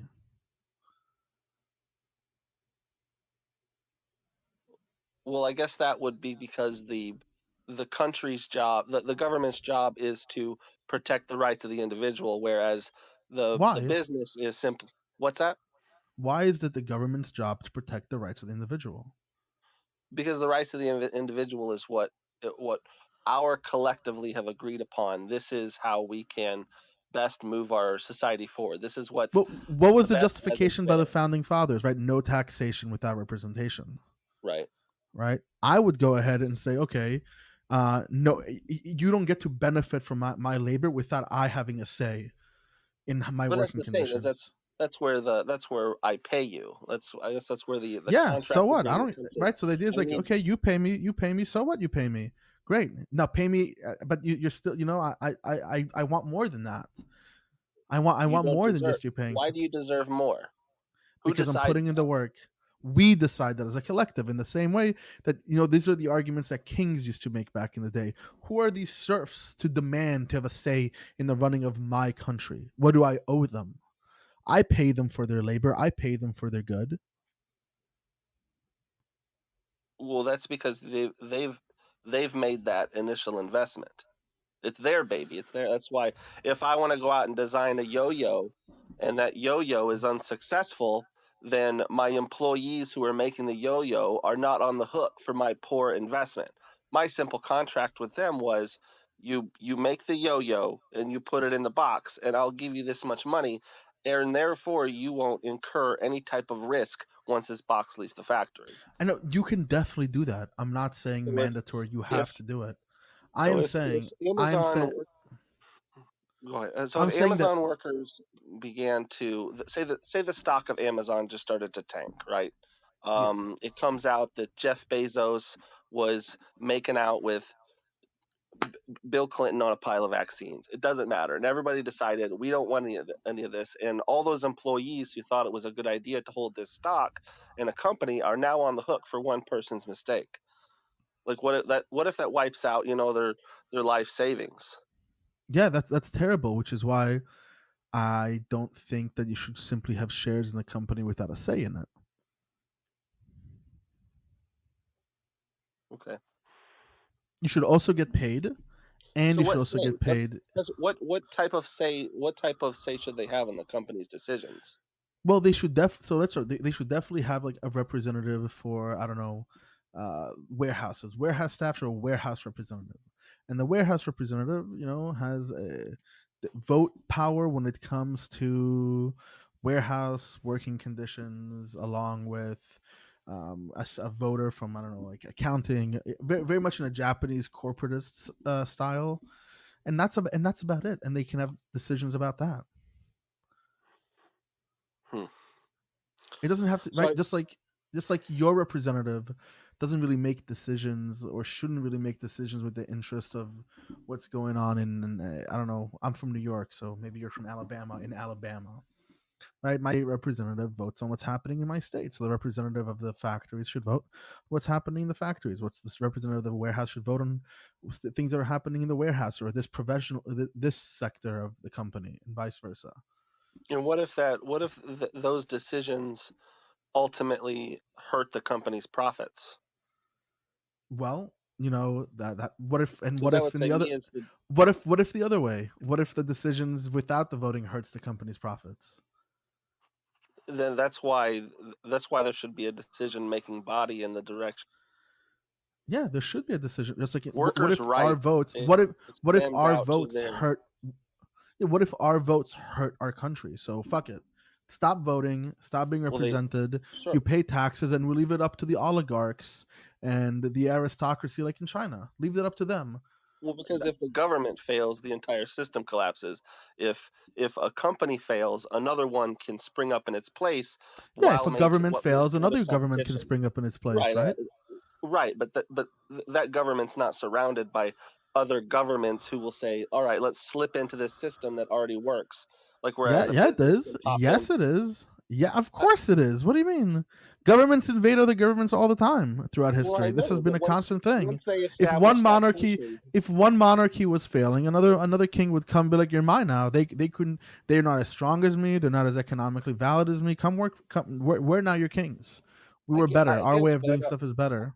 I think those two fundamentally operate in completely different ways. Exactly. Nation states with voting powers are much more stable. They operate much better because they represent what the people actually want. They work for the people and they're by the people. Companies should try to be more democratic and less tyrannical. So when it fails, it's not just one person's decision or a few shareholders' decisions that were the resulting failure, but rather the stakeholders as a body failed. In the same way that when a nation fails, real democracies fail, it's because of things within the country, and it's terrible. But overall, they're more stable. They outperform dictatorships. It's just the So facts. those issues are solved, you think, by the increased ownership of I don't know. I still hear the increased ownership of the company. Those countries do better with more companies that engage in that practice. Is that what you're saying, or you're saying So you think that would work before better? so Lexicon before brought statistics and showed that, for example, co-ops, which already exist, there's already companies that are owned by a group of people. Right. They're less likely to fall to recessions, and they're also more likely to survive the first 5 years of a business, which business are usually likely to fail. Yeah, because the They're more, people are they're more more invested in. stable. Yeah. They're also more. They're just more stable. Whether the people are more invested, whatever it might be, it's just the Do you reality think? of the situation. Do you think making it into law, say forcing businesses to adhere to this policy? Do you think that would have a net benefit or a net decrease? A decrease. Ideally, listen, ideally I guess I would say yes, Well, but I ideally. don't I like to be an incrementalist. I don't want to just jump 5 steps ahead. I think it's dangerous because we have yet to trial it. We have yet to see, just like anytime you want to do something new, you got to phase it in, see how it works. I think the Yeah. best way is to start incentivizing it. Incentivize private companies to pay their full-time workers with a bit of shares in the company by making those shares tax deductible, and see how that plays out. See if that helps. Does it make things worse? Are these companies better off? Are people's lives better off? Is it working? Is it not working? Kind of play it by ear. How much of the prosperity and say the woes that befall the lower classes that this would benefit, right? How much do you think of personal decision making versus their actual like circumstances that they're in will affect their um how successful they are or how well off they are? I'm not really understanding the question. If somebody was to make better decisions with their life about managing their money and how they live their life, um it's like living within your means instead of trying to continually increase your means to figure out what works within those means. And if you want more, it's what they say, you get out what you put in. So you work harder. Hmm. And we see that doesn't always pan out, and especially say I with mean the that should be across the board, whether or not we have co-ops or not. Like that, people just can't live above their means. It's very important. yeah. Right? Being fiscally responsible. That's very. If I have a worker in a co-op that's not fiscally responsible, right? And you start seeing that their job is deteriorating at work, we can fire them, right? We have a Yeah. body to fire them. Where you have like a board of human resources that Hmm. we can get rid of them, get out. Like, of course, and then you pay them in whatever stocks they earned if they were full time, if they were part time. I don't know how you would want to work it. Like, definitely out. There's no question about it. It can still be strict, can still be business. In the same way that if people, in our society misbehave, we kind of just we put them away. Would you call Because this like a socialist structure? yeah, of course, because socialism simply means that the people own the means of production. The workers own the means of production. The workers own the company as well, right? They have ownership in it. Right? In a capitalist society, in order to be a capitalist, you have to own property. If you don't own property, if you don't own any means of production, you're not a capitalist. I just want everybody to be a capitalist. If Well, every single owning person is a property, capitalist, then we live in a uh, socialist utopia. I don't know how what. If Break every single break person that down. Yeah. if every single person is a capitalist and owns some means of production where they earn capital, right? Like owning property. Not everyone, But their a own lot of people production. rent. Yeah, Yeah. even if you have your own production. I mean, let's say me, you, Dal, Jack, Mason, J, right now become owners, right? We have our own Uh-huh. property. Okay. Then all of a sudden, right? We all own the means of production. Capitalism is the private ownership of the means of productions. Right. Socialism is the social one, which is mean that group of people own it. A Instead, social unit, a big unit. Yeah. do you think that can work with multiple cultures and ethic systems? Yeah. Why not? we already have different counties with different culturals and ethic systems, right? Like you look at Yes, sir. that already exists. We have different nation states with different cultures and ethic systems who get along and trade and bargain and have like different accords, right? We have NAFTA and all that other stuff. That already we can definitely make that happen. Why not? Okay. Um, what I would say is, I guess it comes down to the definition of property rights, then, doesn't it? Because if I sell my stereo for $20, right, that $20 is Mm-hmm. mine, and if I say, 100%. hey Nikki across the street, if you help me sell my radio, I'll give you $5. And I say you got to sell it for 25 now, right? Because to cover that cost. I don't think there's anything wrong with that, even if it's on a Neither do large I. scale, especially Yeah. because it comes down to contract between people. And if so I guess is you can maybe dial in my definition here, but for socialism, it's uh, the community owns the property. It's not one individual. Is that have to be forced? Like, say I live in a little town and it's a socialist community, but you don't have to. If I'm engaged in Yeah. this I don't want to optional force it. contract, I would don't. that I am. still I right. I am you not. still I'm not consider a it socialist? communist. I'm not a Because that just communist. seems like a capitalist. That just seems like a capitalist with Don't conflate. Don't a conflate private free. contract. Don't conflate free markets. Socialism can have definite free markets. You can have free market socialism. It's possible. It's an economic system, right? You can have free market capitalism. Right? There were even free markets in between monarchs. Right? There was free markets between them. There was no like top-down body telling kings what they have to sell things for. Markets Then exist. what's the biggest problem keeping socialism from saving us all then? Well, one People thing in is that charge? one of the main issues is obviously like states controlling it, right? It's trying to do it through the Yeah. state becomes problematic. Making more of a governmental change rather than a social change. Not incentivizing it, making barriers against it. For example, we see different propaganda during the 1950s and 80s against socialism as the American boogeyman, the evil atheist communists, right? This was a big part of it.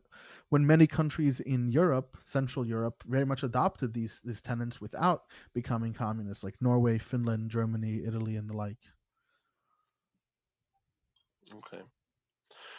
Well, I'm gonna think about that. I'm gonna give some other people some room to talk. Thanks for chatting with me, homie. Of course, and definitely jump onto the Pangburn Discord. I know Pangburn loves when I say this. Get on the Pangburn Discord, everyone. You're gonna, if you like these types of conversations, these conversations happen there every single day. So I think I'm on the Say one server. thing I'll real go double quick. check. jump on the call, Nevik. I want to give Mace a call. I'll get to you after Jay. Just jump in one of the callers, Nevik.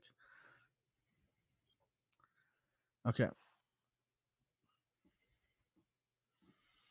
What's up, my main Mace? Man, Mace. There's no issue with the system we currently have. I think you're grasping at straws and you're just complaining about nonsense. Okay, very direct.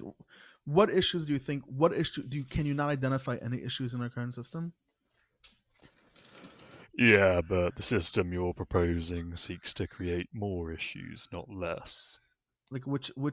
Okay, so let's start with this. Instead of just saying things, let's try to give examples. Can you give some examples of where the system that we currently have doesn't have any issues whatsoever? Because I can definitely think of a Okay, few. yeah. For example, I So, can look at, for example, okay, you can go poverty is a first. serious.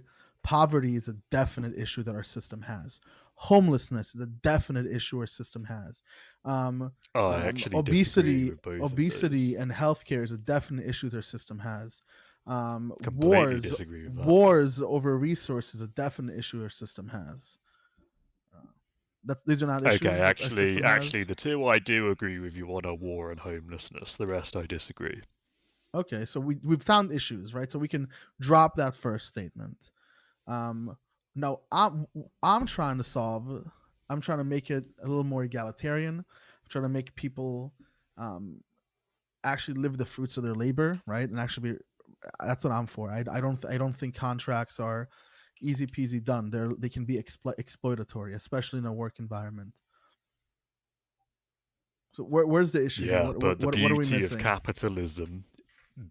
capitalism is that if you don't like the work environment you're in, you're allowed to either seek another environment or, even better, create your own one which matches your values.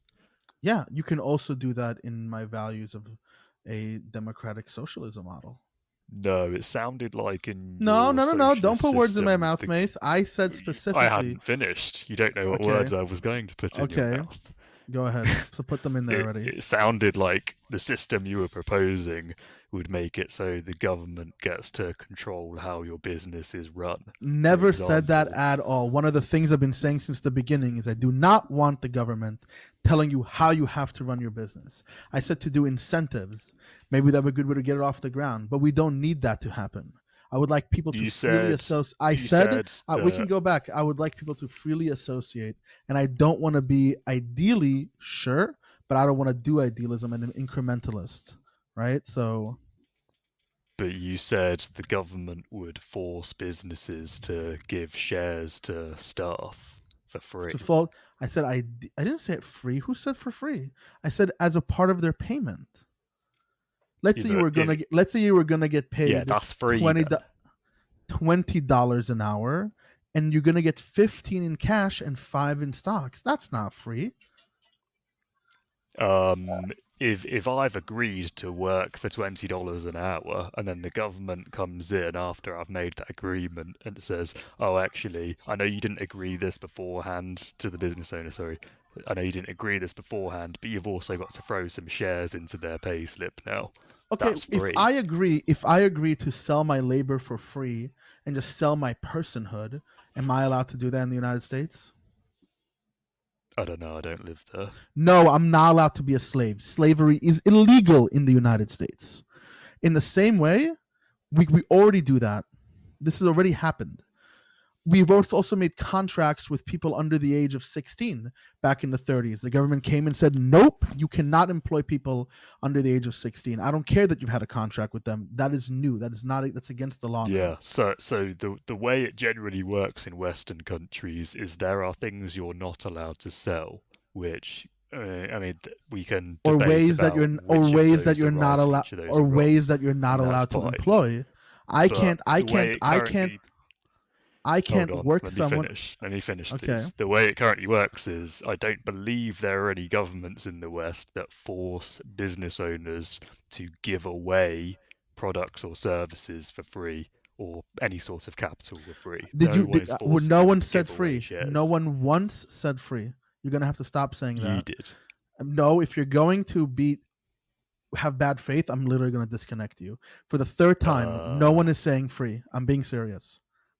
I'm not trying to have bad faith. Because you're gaslighting me. I specifically, not 20 minutes ago, not 5 minutes ago, 2 minutes ago, 30 seconds ago, said I am not talking about free. And I explained what I meant. Okay, shall we just agree rather than it being free, then it's just against the owner's consent? How about that? There's many things against owner's consent. For example, an owner used to not consent to having to pay people overtime over 40 hours. But today in the United States, whether you like it or not, if you have an employee that has worked more than 40 hours, you must pay them time and a half by law. But the business owner is consenting to that by whether they like it or not. If they don't want them to work the overtime, that's fine. But what you're suggesting is that the government steals capital from the business and redistributes it. No, I never said any of that. I never said they steal capital. Yeah, they're forcing the business to give away shares. So they're stealing shares from the business owner and giving it to the staff. As a way of payment. Yeah, why not? That's not stealing. Yeah, you don't have to. Whatever way you slice it, it's theft, isn't it? No, you're just redefining it as theft because you're trying to fit your narrative. I'm not talking about stealing, right? Can you imagine? Do you think it's theft to have a minimum wage? No, but I do think it's a bad idea. Well, guess what? Before minimum wage was $15, it was $9.86. Now that it's $15, all of a sudden the employer is forced to pay his employers $4.14, no, $6.14 more, $5 or whatever, however much more. Is that theft? Is the government stealing from the employer and forcing them to pay their employees? Is that theft, or is that new regulations? I don't know. I suppose maybe you could argue it's theft, but realistically, when minimum wage goes, value of the currency goes down in accordance with that, so it doesn't really make a difference. So let's just make minimum wage $50. Makes no difference, right? Yeah, I mean, if you do that, then $50 is the equivalent of. So it does make a used to be difference. $10. So it does make a No, difference. because like I don't know, let's say a chocolate bar is $1 now, and then you put Yeah, but minimum the point wage is, up to so $50. we're not Suddenly, chocolate bars cost $50 now. Yeah, but we're not trying to debate. I'm not going to debate microeconomics with you. What I am talking about is two things. One, we started out with the claim that there was nothing wrong with our system, and we know that's already BS. And then it started out. Well, no, I didn't say that. I said the system we have is perfectly fine. There are issues with it, of course, but it's fine as it is. We can cope with it. It's perfectly okay with issues. Got it. Sure. And then for the second time, am I still proposing to like steal and take away people's freedom, or do you understand what I mean? I understand it as you do think the government should have the right to forcibly redistribute things. Is that correct? I didn't say redistribute. There's no redistribution here. There's no take. There's no government.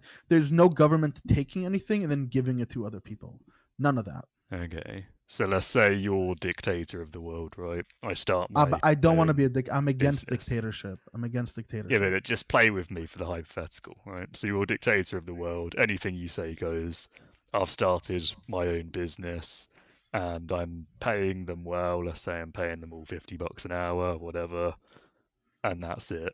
What do you do? Oh, I would say that if you give a portion of that payment in stocks, I will give you a tax incentive that on whatever you pay them in stocks, you don't have to pay tax on. Okay, so I don't have to give them stocks. No, but you can. It would be in your benefit too. Okay, fine. Yeah, I would be willing to agree to incentives, just so long as you're not forcing me to give away capital that I don't want to. Yeah. Okay. Well, there we go. That's what I've said the entire time. Literally, I've repeated this. Like, this is like my 15th time saying this exact same thing.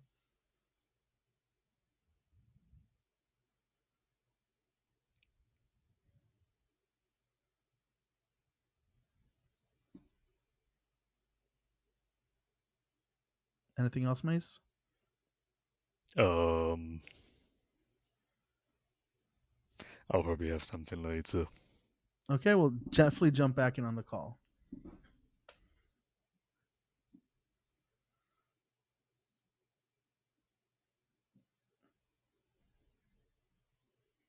Jay, you're up. What's up, Jay?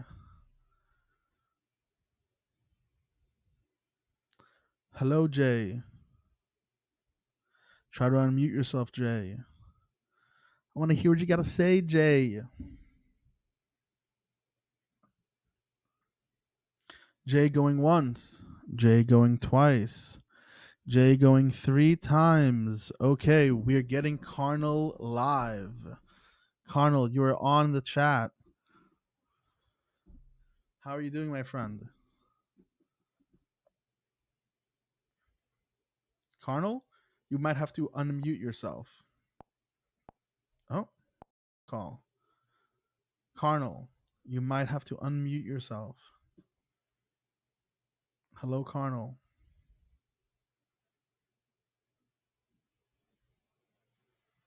Carnal. Give you 10 more seconds. Oh, he jumped off. Does he not want to talk? Do you want to talk? Do you want to type in the chat if you have a question?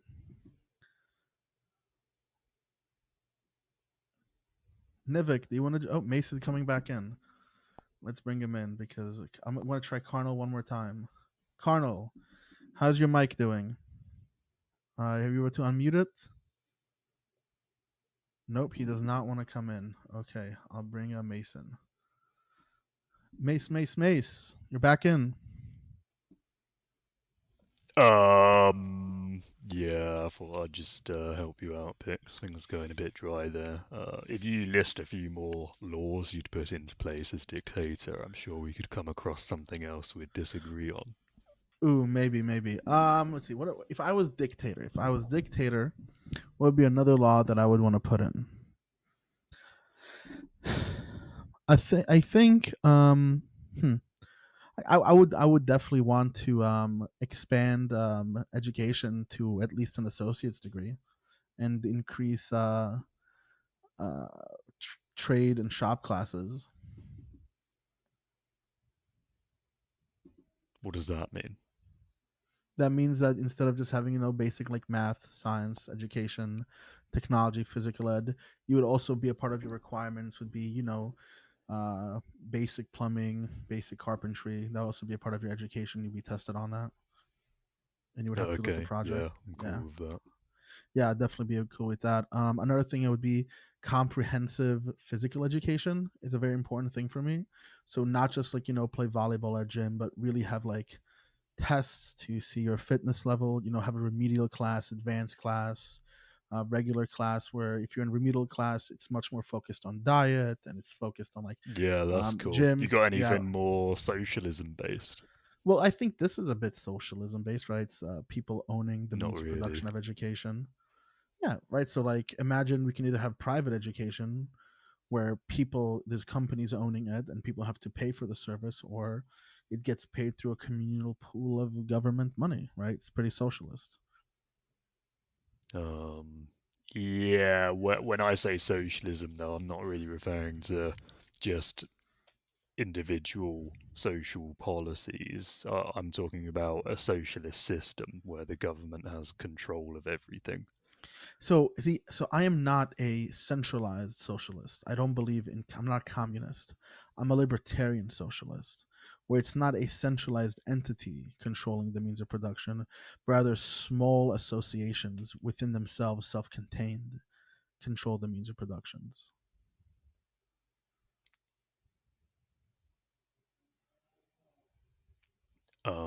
Right. But I mean, we already have some socialized systems in place already, like, for example, public schools. But you wouldn't say we live in a socialist society, would you? Oh no, of course not. We live in a market economy, in a mixed economy. Of course we do. No So it's not enough countries. to just have a few socialized policies. Yeah, and I'm also not for everything socialism, right? I'm not a radical socialist. There are some things that definitely should be like privately owned. Oh, one thing that I really have an issue with being privately owned would be like property and land. People should be able to buy land, develop it, and sell it, but I do have an issue with renting. I think when you live somewhere, it becomes yours, whether or not you pay money. It's still you live there. That was something I disagreed with you on earlier. You said something about workers ploughing the field and then the field and then become one, or some spiritual stuff. Yeah. I was basically talking about the Locke's idea of private property, which is where our main ideas of private property come from. I was just taking that same metaphysical argument and expanding it. I don't think it's I don't necessarily agree with it. I'm not like a modernist in that regard, but I definitely think there is some merit to the idea that what we toil with becomes a part of us. Let's say I own a house and I've got a spare room, and I decide to rent out my spare room to somebody, and they're getting a good deal because for them they're paying less on the room than they would to buy a whole house themselves. So they're able to live somewhere cheaper than they otherwise would, and I'm getting a bit of pocket money on the side. What's wrong with that?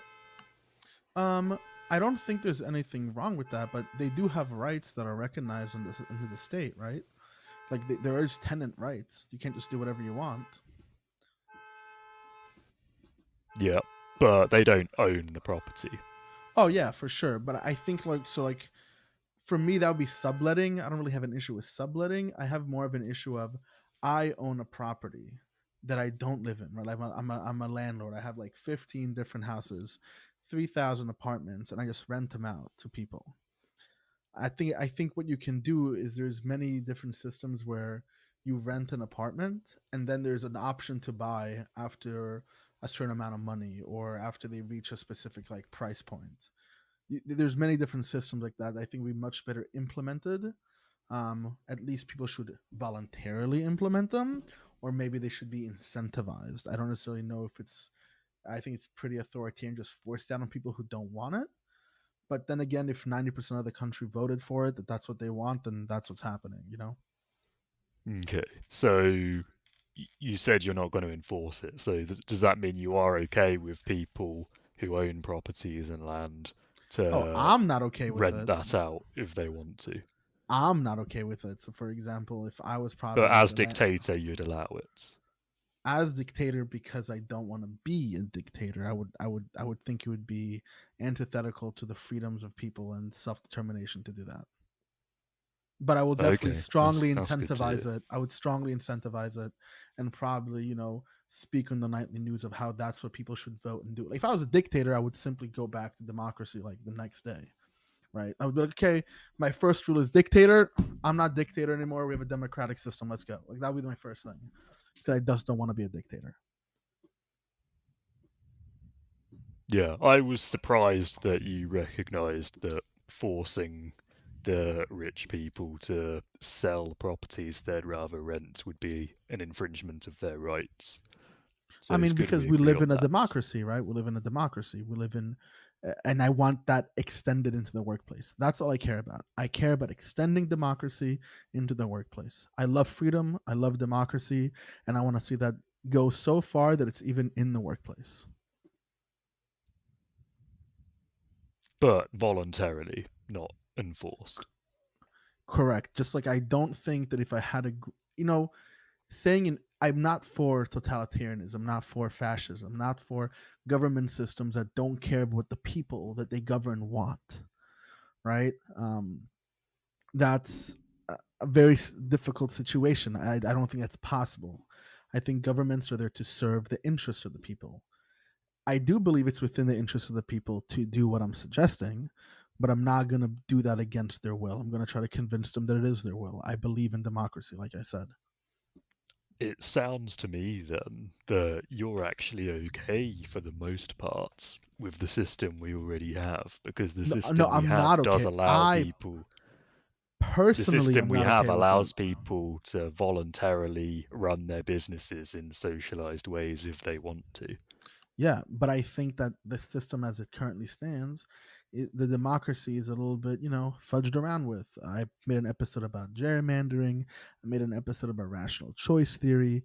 I made an episode, all these things put together start painting a picture that our democracy, specifically our hyper capitalistic democracy, one where people have a hard time representing that which is good for them and might not even have access to the ideas that tell them, which help them understand what is good for them. And I think that the best way to go about it isn't to be a dictator, but rather to be an educator, be an activist, be someone who's going to try to win the minds and hearts of people rather than change their behavior with a boot.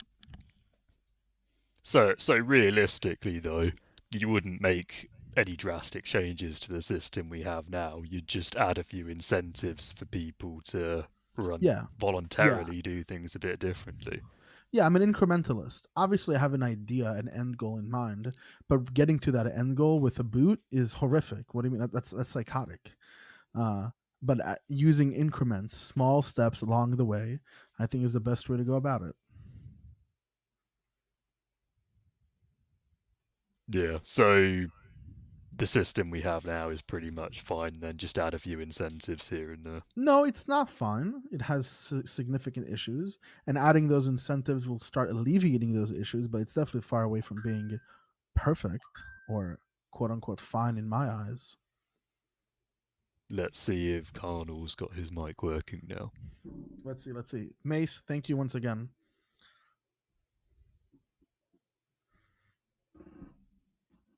How you doing, Carnal? Am I in? Hey, oh, you're in. Right.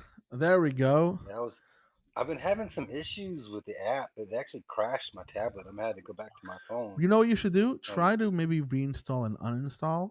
And a lot of times, if you're in the chat, you might have to just refresh the page. So all you got to do is press that little caret arrow thing on the top left, close it up, exit the room, and rejoin the room. That sometimes yeah, helps. that did work. That's what I did earlier. But a Excellent. great conversation so far. I really enjoyed this input. Thank First you. and Thank you. foremost, I am not an economic savvy individual. I'm a very blue collar, clean money kind of guy. I don't really get into all the nuance of the speculation, the market, and all that kind of stuff. Um, there were a couple of notes I just wrote down. I just kind of want to throw into this conversation, if you don't mind. Of course, of Um, course. Now, I just want to also say I am also not like a super economic based human being. My degree is in psychology and in philosophy. I just happen to be a geek. That's about it. okay, yeah, no bad. No, I just didn't want to falsely present myself as an expert on any of this stuff because I'm not. No problem. I didn't want anybody to make that assumption either because I might sound like I know what I'm talking about, which I Hmm. know is self-aggrandizing. But anyway, Real to the point. quick, I just want to respond to Hone's tape. He said, affordable housing was a right. You would be born with like with a house. Most people are born with a house. I think everyone's born with a house. But in the same way, if guns were a right, everyone would be born with a rifle. Right? It's not really how that works. Right? There's a difference between negative rights and positive rights. Negative rights are rights from, and positive rights are rights to. For example, in the United States, everyone has a right to education, right? You need to have an education. Like if you don't supply it to your kids, they go to prison, and vice versa. You have a right from compulsion of speech. You have a right to free speech, negative and positive rights. Just wanted to clear that up. Carnal, sorry, you're up. Okay, no worries. Hey, it's your conversation, buddy. I'm just tapping in. No problem. I Um, hope you're enjoying it so far. I really am. I'm enjoying Good, everybody's good, good, takes good. on things. This is a great format, and I love all of you people that are contributing your ideas. I mean, I like the fact that nobody's coming in here and saying this is the way it has to be, or you're just fucked. I like the fact that it's an idea, it's a concept, and we're going to discuss it and kind of parse it out. That's what I like about this. But anyway, Amazing. to my particular 2 cents. So within the dichotomy, I'm kind of seeing a pro and con. I'm feeling a little bit both ways about the issue of parsing out shares of a or an owner stake in a company just because you're an employee. I don't like that. Um, I don't like that. That an individual goes through all of the effort to build a company. It's entirely up to that person or persons, if it's a partnership, what happens within the confines of that company, within legal. I mean, we can't get into fucking a bunch of stuff, but as far as what people are paid, how many hours they work, what the benefits package looks like, all that stuff that's all of that is incentives. You have to present an opportunity for somebody to come in and apply for that job and fill. You have to, it has to be an attractive thing. I Hmm. mean, that's at the truest, rawest, most reductive version of capitalism. That natural inclination for people to be attracted to a certain position for a certain amount of pay matters. $6 an hour jobs at McDonald's. Somebody that has a diverse set of skills, and you know they're not going to settle with flipping burgers at McDonald's or for that amount of money. They're going to be driven to better incentives, which probably correlate to higher rate of skills. 100%. That's kind of how the market is driven, is by that, the skills available. I mean, you might hire somebody that's not qualified, but they're not going to be able to perform as you expect them to, and so they're not going to last long. So you're going to weed them Yeah, out, and you're going to replace them with somebody who can do the job. 100%. So And the I ag- employer and I agree I employee have agree I come. agree with all of that. If I start up a company, I decide the direction of that company. I have the most say in that company. But as my company grows and grows and grows and grows, I'm not really sure what threshold, and I'm sure you might agree with me that there's a certain threshold where a company, a corporation, kind of becomes its own beast. Would you agree with that? Oh well, we're witnessing that all over the place right now. We're witnessing that all over the place, right? Where a corporation becomes ABC, Facebook, entities mhm, like that, big, huge entities like that, right? conglomerates.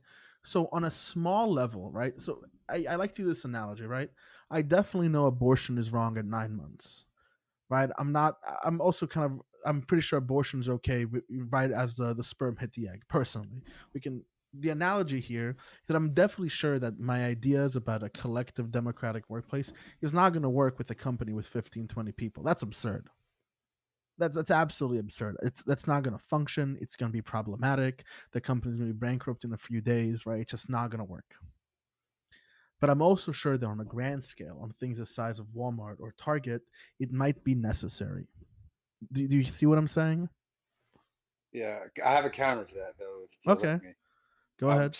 So let's use that Walmart example there for a second, because you do have the option to participate in shares of Walmart as an employee, but they're profiting shares, not not operational shares. Like you don't get to go in and start saying how they do whatever they do. You accept or receive a net value based on the percentages of stocks that you own in the company and the profits attained by the company for that quarter, what have you, right? But if you're an owner of a company, if you start parsing out operational control to employees of the company as an incentive, then you also dilute the monolith and decision making for the company. Whether that's a good thing or a bad thing doesn't really matter. It's a matter of the company is owned by the owner. And if you start diluting that decision making process down to just I mean, if you start, for example, and I'm not trying to demean janitorial people, but janitors and stuff, they're not necessarily um, the educated to the point where they understand how the company works. They just know they're getting Oh, paycheck for what sweeping the floor. 100%, 100%. So if you've misunderstood me, that's the, or maybe I I wasn't may have. clear enough, or I may not have been clear enough. But the janitor should not be making decisions on what's happening in international affairs between Walmart and its distribution in China. That has nothing to do with the janitor who's working. But the janitor should have some say about his working conditions. Okay. Okay. So, well, okay. So the In the government same way, has an in entity the called same way, OSHA. yeah, has OSHA, right? And That OSHA, but the when OSHA is a government one. But I'm saying when I'm saying working conditions, it could be something like, um, what kind of cleaning equipment they think is better for the jobs, what kind of brooms they think are good, and they oh, negotiate absolutely. that. And they negotiate that with accounting, and they simply have the janitorial staff has a representative that just does that. And the reason they have a representative because a portion of what they get paid is in stocks, profitable stocks, and by virtue of that, they have a small say with the small amount of income that they have. It could be even pennies, right? It could be nothing, but just having that small say, having that small incentive of, oh, if the company does well, if the lobbies are clean, if people care, I'll make more money on the back end when I sell my stock or whatever it might be, or in my income from my stock when I sell it back to the company whenever I want to for extra profit. Right? can That's can good I for can I me. I want to do that. transpose the concept of well-being to this scenario Oh, real sure. quick? So without formality, let's just say, um, let's go back to the farm analogy. So you have a farmer, he's probably driving the equipment or what have you, and he's got hands on the farm that are dealing with, some of the more menial tasks of, cleaning up things or whatever, or disposing the trash and what have you. And is this Um, a big operation or a small operation? it doesn't matter. It can be scaled, Okay. from little, you know, single family farm to, industrial size farm, I think. Um, shit, I'm losing my train of thought. I should have wrote a note. Ah, crap. I hate when this happens. Um, That's all right. Take your time. Work in I the forgot farm. where I was going. If they do the menial tasks driving, the Oh, farmers. okay, Yeah. okay.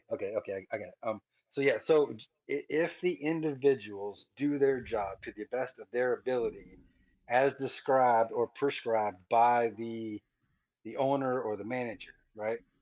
Mm-hmm.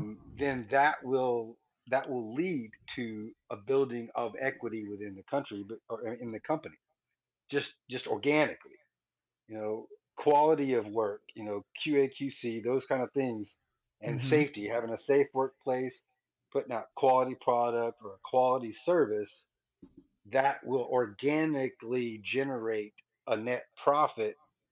And so then the company, the owner, he sees that growth, he sees the return business, those kind of things. So then in turn, as it should happen, that employer should then scale proportionately to those employees the growth. The growth that the Uh-huh. company has seen should be I agree. scaled down to the You know employee. what, but you know what the key word there is? Should.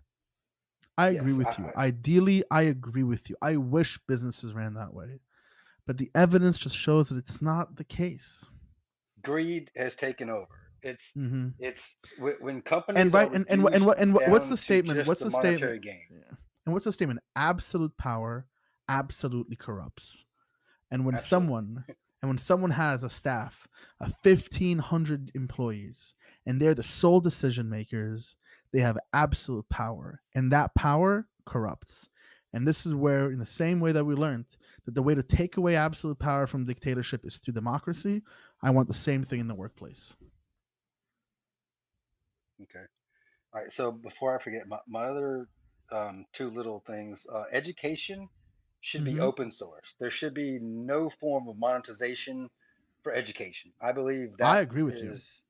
that should be just a community based thing, and Amen. it should be at a friendly competition, because this school system or this school within this school system over here may have found something that works really great to motivate kids to participate and so forth and causes growth and this kind of thing. So other schools say, hey, wow, that seems to be working, maybe I'll try that. I think that should be how our education system is I mean, yeah, constructed. I would also say, shouldn't we like invest in teachers to bring this information to people as well, right? Some students have learning disabilities. We definitely know there's better and worse ways of education, right? There's a whole field, psychology of education. Education is the degree you can get. And if I was running a town, right? If I was running a town, hell, if I was voting for the state, I would want to vote for that system to be put in place, wouldn't you? Yeah, our current iteration of education though is results based on standardized tests, and that does not teach children how to think.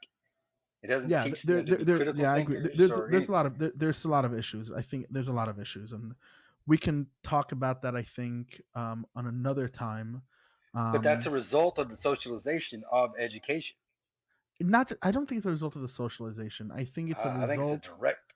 It's directly. I think it's a result of tying educational funding to specific metrics, As soon as you right? put money involved, you're corrupting it. It's screwed. Yeah, so especially since it becomes profit incentivized. Right? So for a school to get more funding, they need to they have to make sure the students do well on their standardized tests. So do well Exactly. on your standardized, right?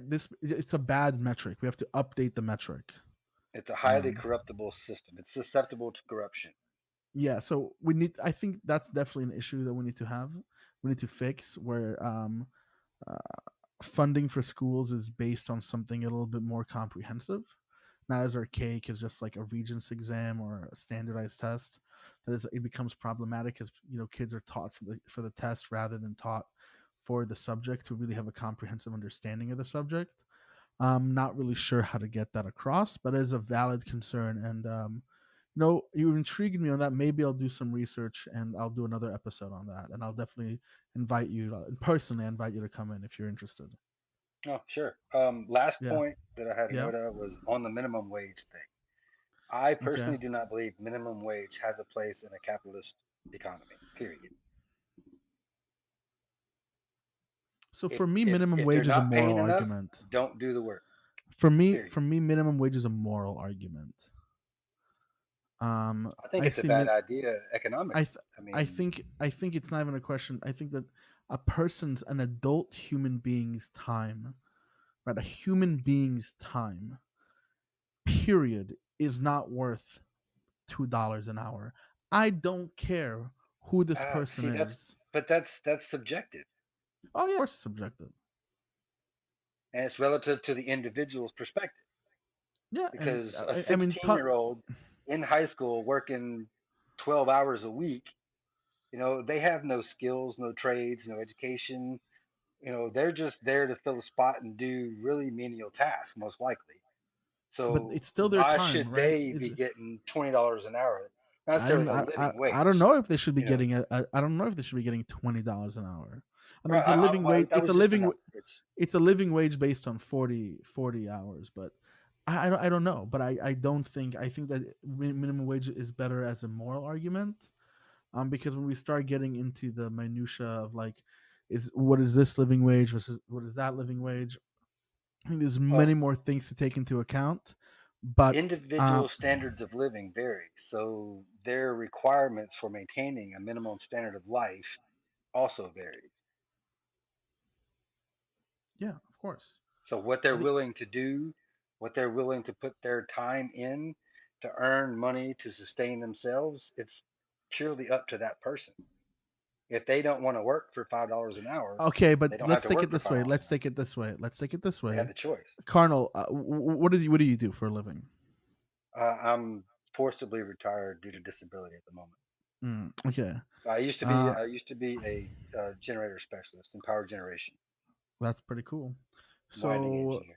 let's say your disability, they decided no more disability for you. Okay. And because of your disability, you can't really travel far, right? That applies. And So that applies. Right. So the only really jobs you can get are ones around you, and all they're paying you is $6 an hour, and you need that work to live. What do? Do you just not take it? I would probably get 3 fucking jobs. Yeah, you would get 3 fucking jobs. That would really fucking suck, wouldn't it? Yeah, but that's what I would have to do to make it work for me.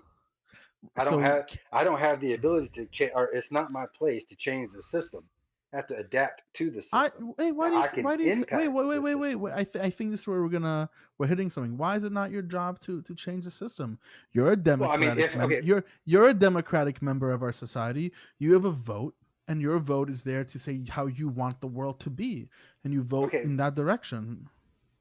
If I choose to participate in that, then yes. But if I choose not to participate in that making those changes, then that's also we have no choice, though, right? We have no choice, though, right? We always have a choice.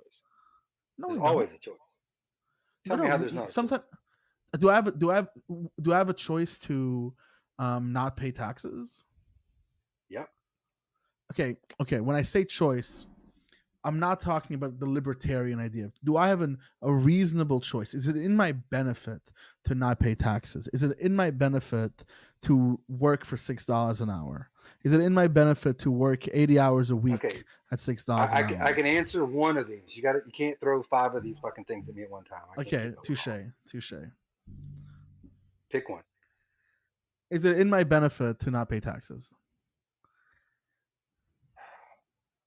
That's subjective as well, because paying taxes benefits you in your environment. It contributes to the schools, the roads, the hospitals. In our current system, those taxes go somewhere. They do something. You benefit from that. I mean, say if I don't pay taxes, I'm going to prison. Well, that depends on how good you are at hiding your money. Ideally, if I don't pay taxes, I'm most likely going to prison. If I evade taxes, right? If I just don't, I document my income and I don't pay the taxes, I'm fucked. Right? You will be held accountable for that at eventually. Yeah, yes. Yeah. If I'm unemployed and I don't have money and I choose not to work in the current society, my choice is going to end up with me living a very suffering existence. I don't really have much of a choice as to not work. I don't know. Our welfare system is pretty lucrative. There are incentives there for, by example, women to have children but to not get married. They make more money per kid.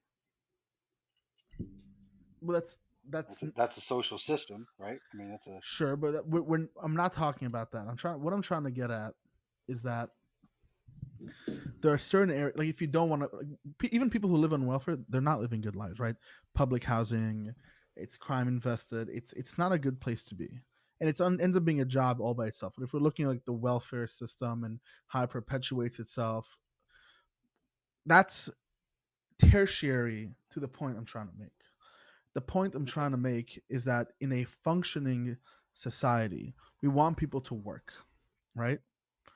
And if we want people well, to work, we can't tell people it's either you work for $6 an hour or you just don't work, right? I don't We want know. to be like, Aren't there so aren't there people currently that are espousing the idea of equity by redistributing the wealth attained by these super billionaires like Elon Musk and these guys? I mean, I mean, they yeah, think but they're owed something I'm not, because this billionaire yeah, earned this money.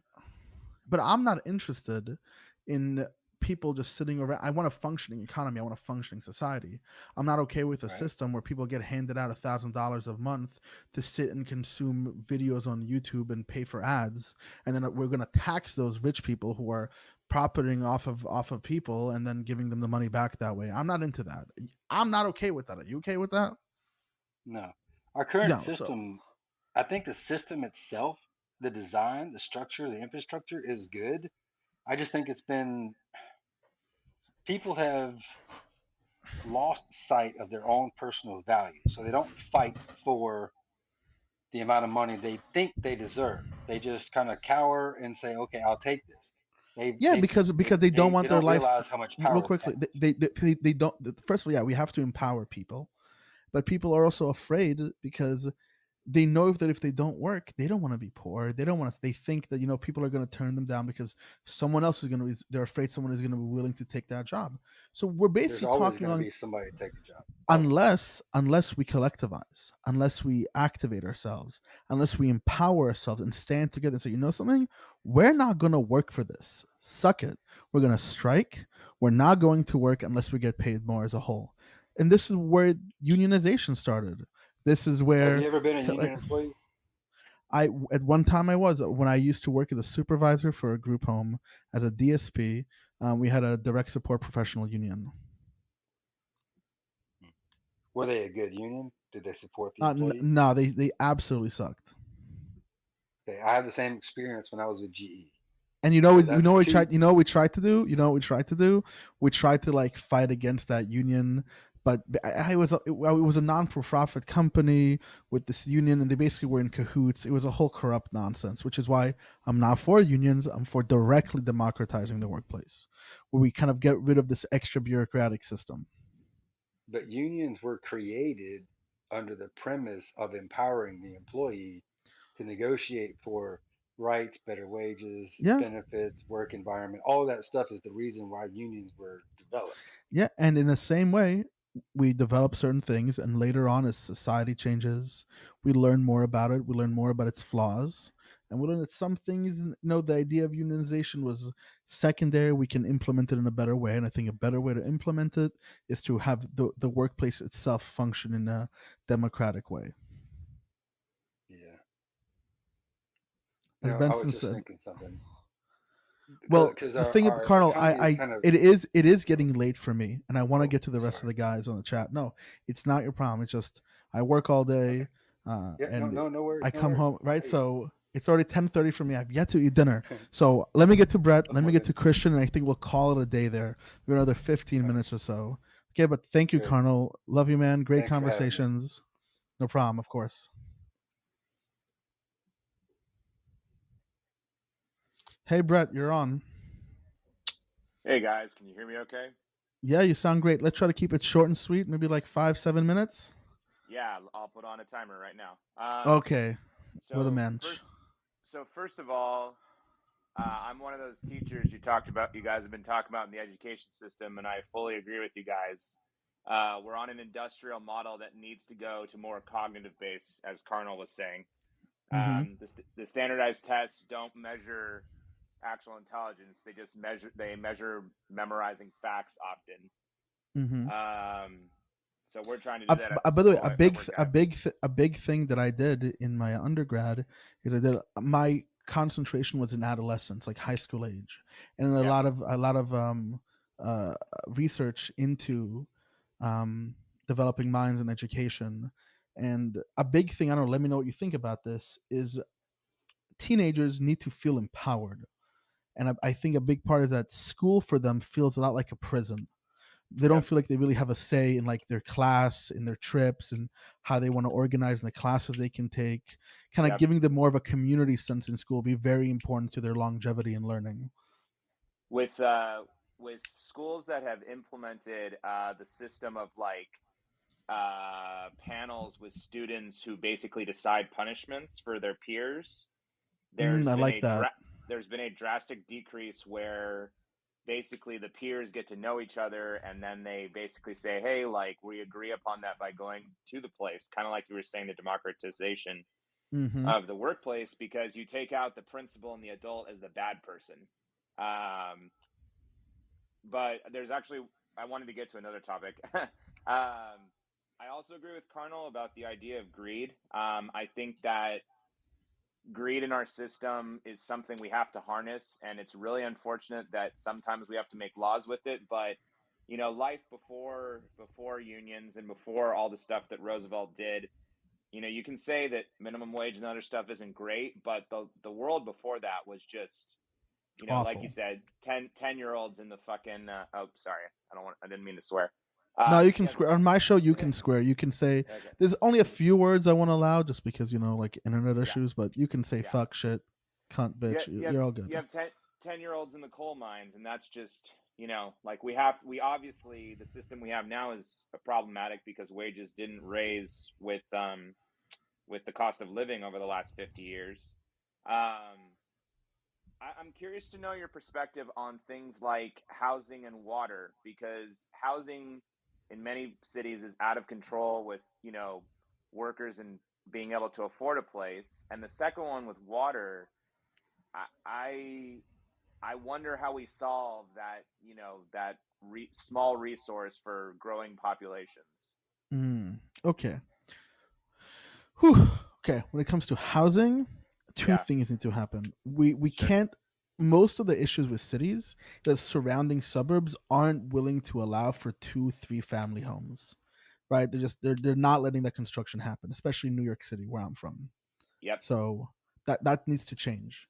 There Yep. needs to be a not just a county, but there needs to be a state ability. Say, hey guys, we know you want to keep your suburbs, but we need to allow multifamily construction here. That needs to happen. That's step one. That's going to drastically lower the prices of cities. Another thing is that cities are also not built for walkability. And because they're not built for walkability, everyone kind of needs a car. And then Yep. cities get jammed up and prices shoot up. So we have to reorganize walkability, zoning. So like on every corner, there should be like a bodega or a small store. That way you can walk, use your car less. Also, it's going to make people healthier. When it comes to Yep. water, I think one of our issues with water is the fact that our borders are just arbitrary. Rather than, I think that our borders should be constructed around reservoirs and access to water, and that municipalities should be built around that. So like you should have like a northeastern municipality around the Great Lakes. You should have like a eastern municipality around specific trade ports and water, or the center of the United States, a great reservoir. There should be a municipality around that with different states within that and small little governments. That's kind of what I think around water. I know I blasted that really quickly because we're reaching the end of that 5-7 minutes. So last thing you got to go, Brett. Last thing you got to say. I appreciate you holding this topic. I know it's not easy, and it really pushes all of us to our limits. I heard you and Mace going back and forth, but I really, I teach high school government, and I really, truly believe that these kind of conversations, we have to have them, and this is just beautiful stuff you're doing. I put Thank you, man. Chat, last thing I will say, I put in the chat Andrew Yang's War on Normal People. If you haven't read that, I think it's a book worth reading. And Christopher Hedges, his talks on YouTube can help with the worker dilemma that you're talking about with wages and etc. You know, as a teacher, there's a book I think you might like called Mike Rowe, Lives on the Boundary. I Um, haven't read it, but I've heard of it. Yeah. oh, you have? Phenomenal book. I love it. Phenomenal book. Okay. Yeah, yeah. Go for it. It's a short read. You can probably read it on a weekend. I appreciate the time. No problem, man. I appreciate you. Thank you so much.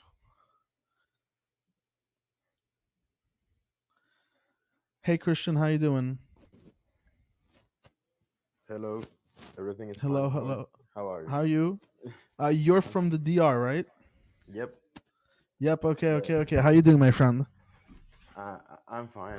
The last discussion on fascism was pretty good actually. Uh, I'm glad. I'm just want to bring an idea in a pretty Jordan Peterson way here about Okay. the about property rights, and I think that discussion you were having was pretty good. There's this idea in the Old Testament of the year of Jubilee, and Okay. that year it was on a every 49 or 50 years. No one Every is 50 really. years. Yeah. That will be a generation. Every property that was bought, a slave or a slave needed to be the property needed to go back to the people, the original owner, the original family that was the owner, and every slave needed to be set free or be granted the right to work as a servant, not a slave anymore. The land should be left to rest for a complete year. You will not exploit the land, your environment, your resources. You will simply live of what the earth will give you naturally, and not even the stock should be exploited. And that that was an idea that actually most scholars say that was never practiced and was the basis for why God punished the Israelites into exile. And in a Petersonian way, I just want to bring this idea that every system that in some ways, and I think that that's what's happening today with all this talk about economics, every system that does not take into account the people that get gets left behind by human greed will eventually collapse in some ways. If we need some way to actualize the system, and I think that most of the talk that people are having today, and socialism gets thrown into this, is that most people don't understand that problem, that we actually need a way for people to get out of debts, and that's actually another thing that was part of the year of Jubilee. Every debt needed to be forgiven. No one Every 50 years everything was reset in the economic system of the nation. Mm-hmm. So that that's I'm not saying that we should do that. I'm just saying that it is interesting that in that that we don't really care that much. I think to talk about that problem, it always gets thrown to the realm of communism or socialism, or is capitalism the right thing to do, and not the problem that we have, that we need a way for people to be integrated into the system when they get left behind. And Yeah. And this is what I've said, I think, before, and I like your I appreciate your perspective on it. Is that I want everyone to be a property owner. I want everyone to be a capitalist. Every single person. That way they can be alleviated out of this quote unquote wage existence where they don't own anything, where they're that's actually consistently beholden to other people. that's actually the thing that's embedded in that idea that I was throwing, that no one lost their property in that way. Everybody Exactly. maintains. Everyone consistently maintains their property. Exactly, and no one gets exploited. What you actually bought was the production. If you were not capable enough, you sold that production to someone that actually knew how to do the things. But I think that Hmm. that we really have our problem on the base that actually gets gets diverted into ideology, and a lot of strawmans in public discussion about economics is that we really know that we need to introduce a mechanism for the system to self-actualize, and we don't know what it will be the right mechanism for a capitalist society.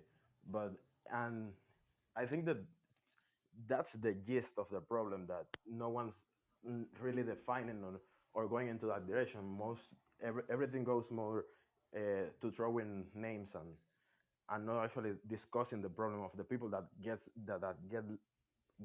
behind in the problem. My family, for example, have had debts for like 10 years, and we have paid more the debt like 2 or 3 times, and we have not ended to pay it. We have basically become slaves for the banking system. I mean, and So this is something that Marx said, right? They call it wage slavery, debt slavery. So I think you're definitely hitting on something. Because we're really close to the end, I want to no, get yeah, Cole in here too. yeah. But Christian, Thank always love to have you on. Call in earlier, okay? So I'll see you there. I'll See, rush through people. sorry, You know, I want to talk I to was you. a bit, I I'm was kidding. I'm a kidding. bit later today. No problem. No problem. 8 o'clock on Thursdays Eastern time. Figure out what that time for you. I don't have time to do the math. But let me get J. Cole on. And we'll see what's going on for the last few minutes. Cole, how are you doing? Doing good. So what are your comments? You got a last word. So one thing, and I'll respond to it, and we'll be good from there. Since that I didn't cut you last little bit, about America, we need to figure out how to stop the child trafficking in America to fix most of our problems, because what I just heard 40 past 2 hours on a other station, the Constitutionalist with Donnie. Boy, you were dropping some knowledge there. I appreciate that. Thank you. And yes, and I catch you over Discord. Okay, yeah, I think you hit it on the head. I think that the main point is that in America we have some problems, and we need to work together to solve them.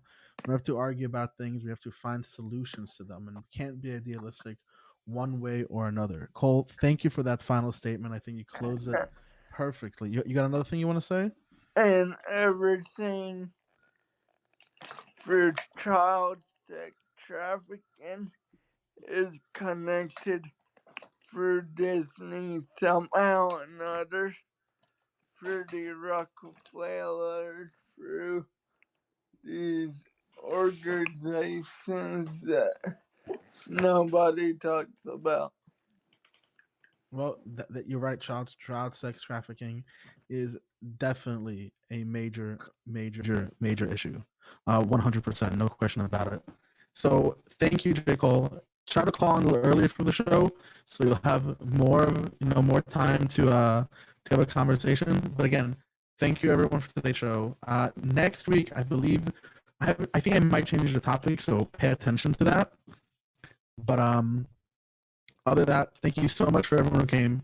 Come to the Pangburn Hangout, and always follow, subscribe, YouTube, all that nonsense, like, and share as always. Thank you very much, everyone.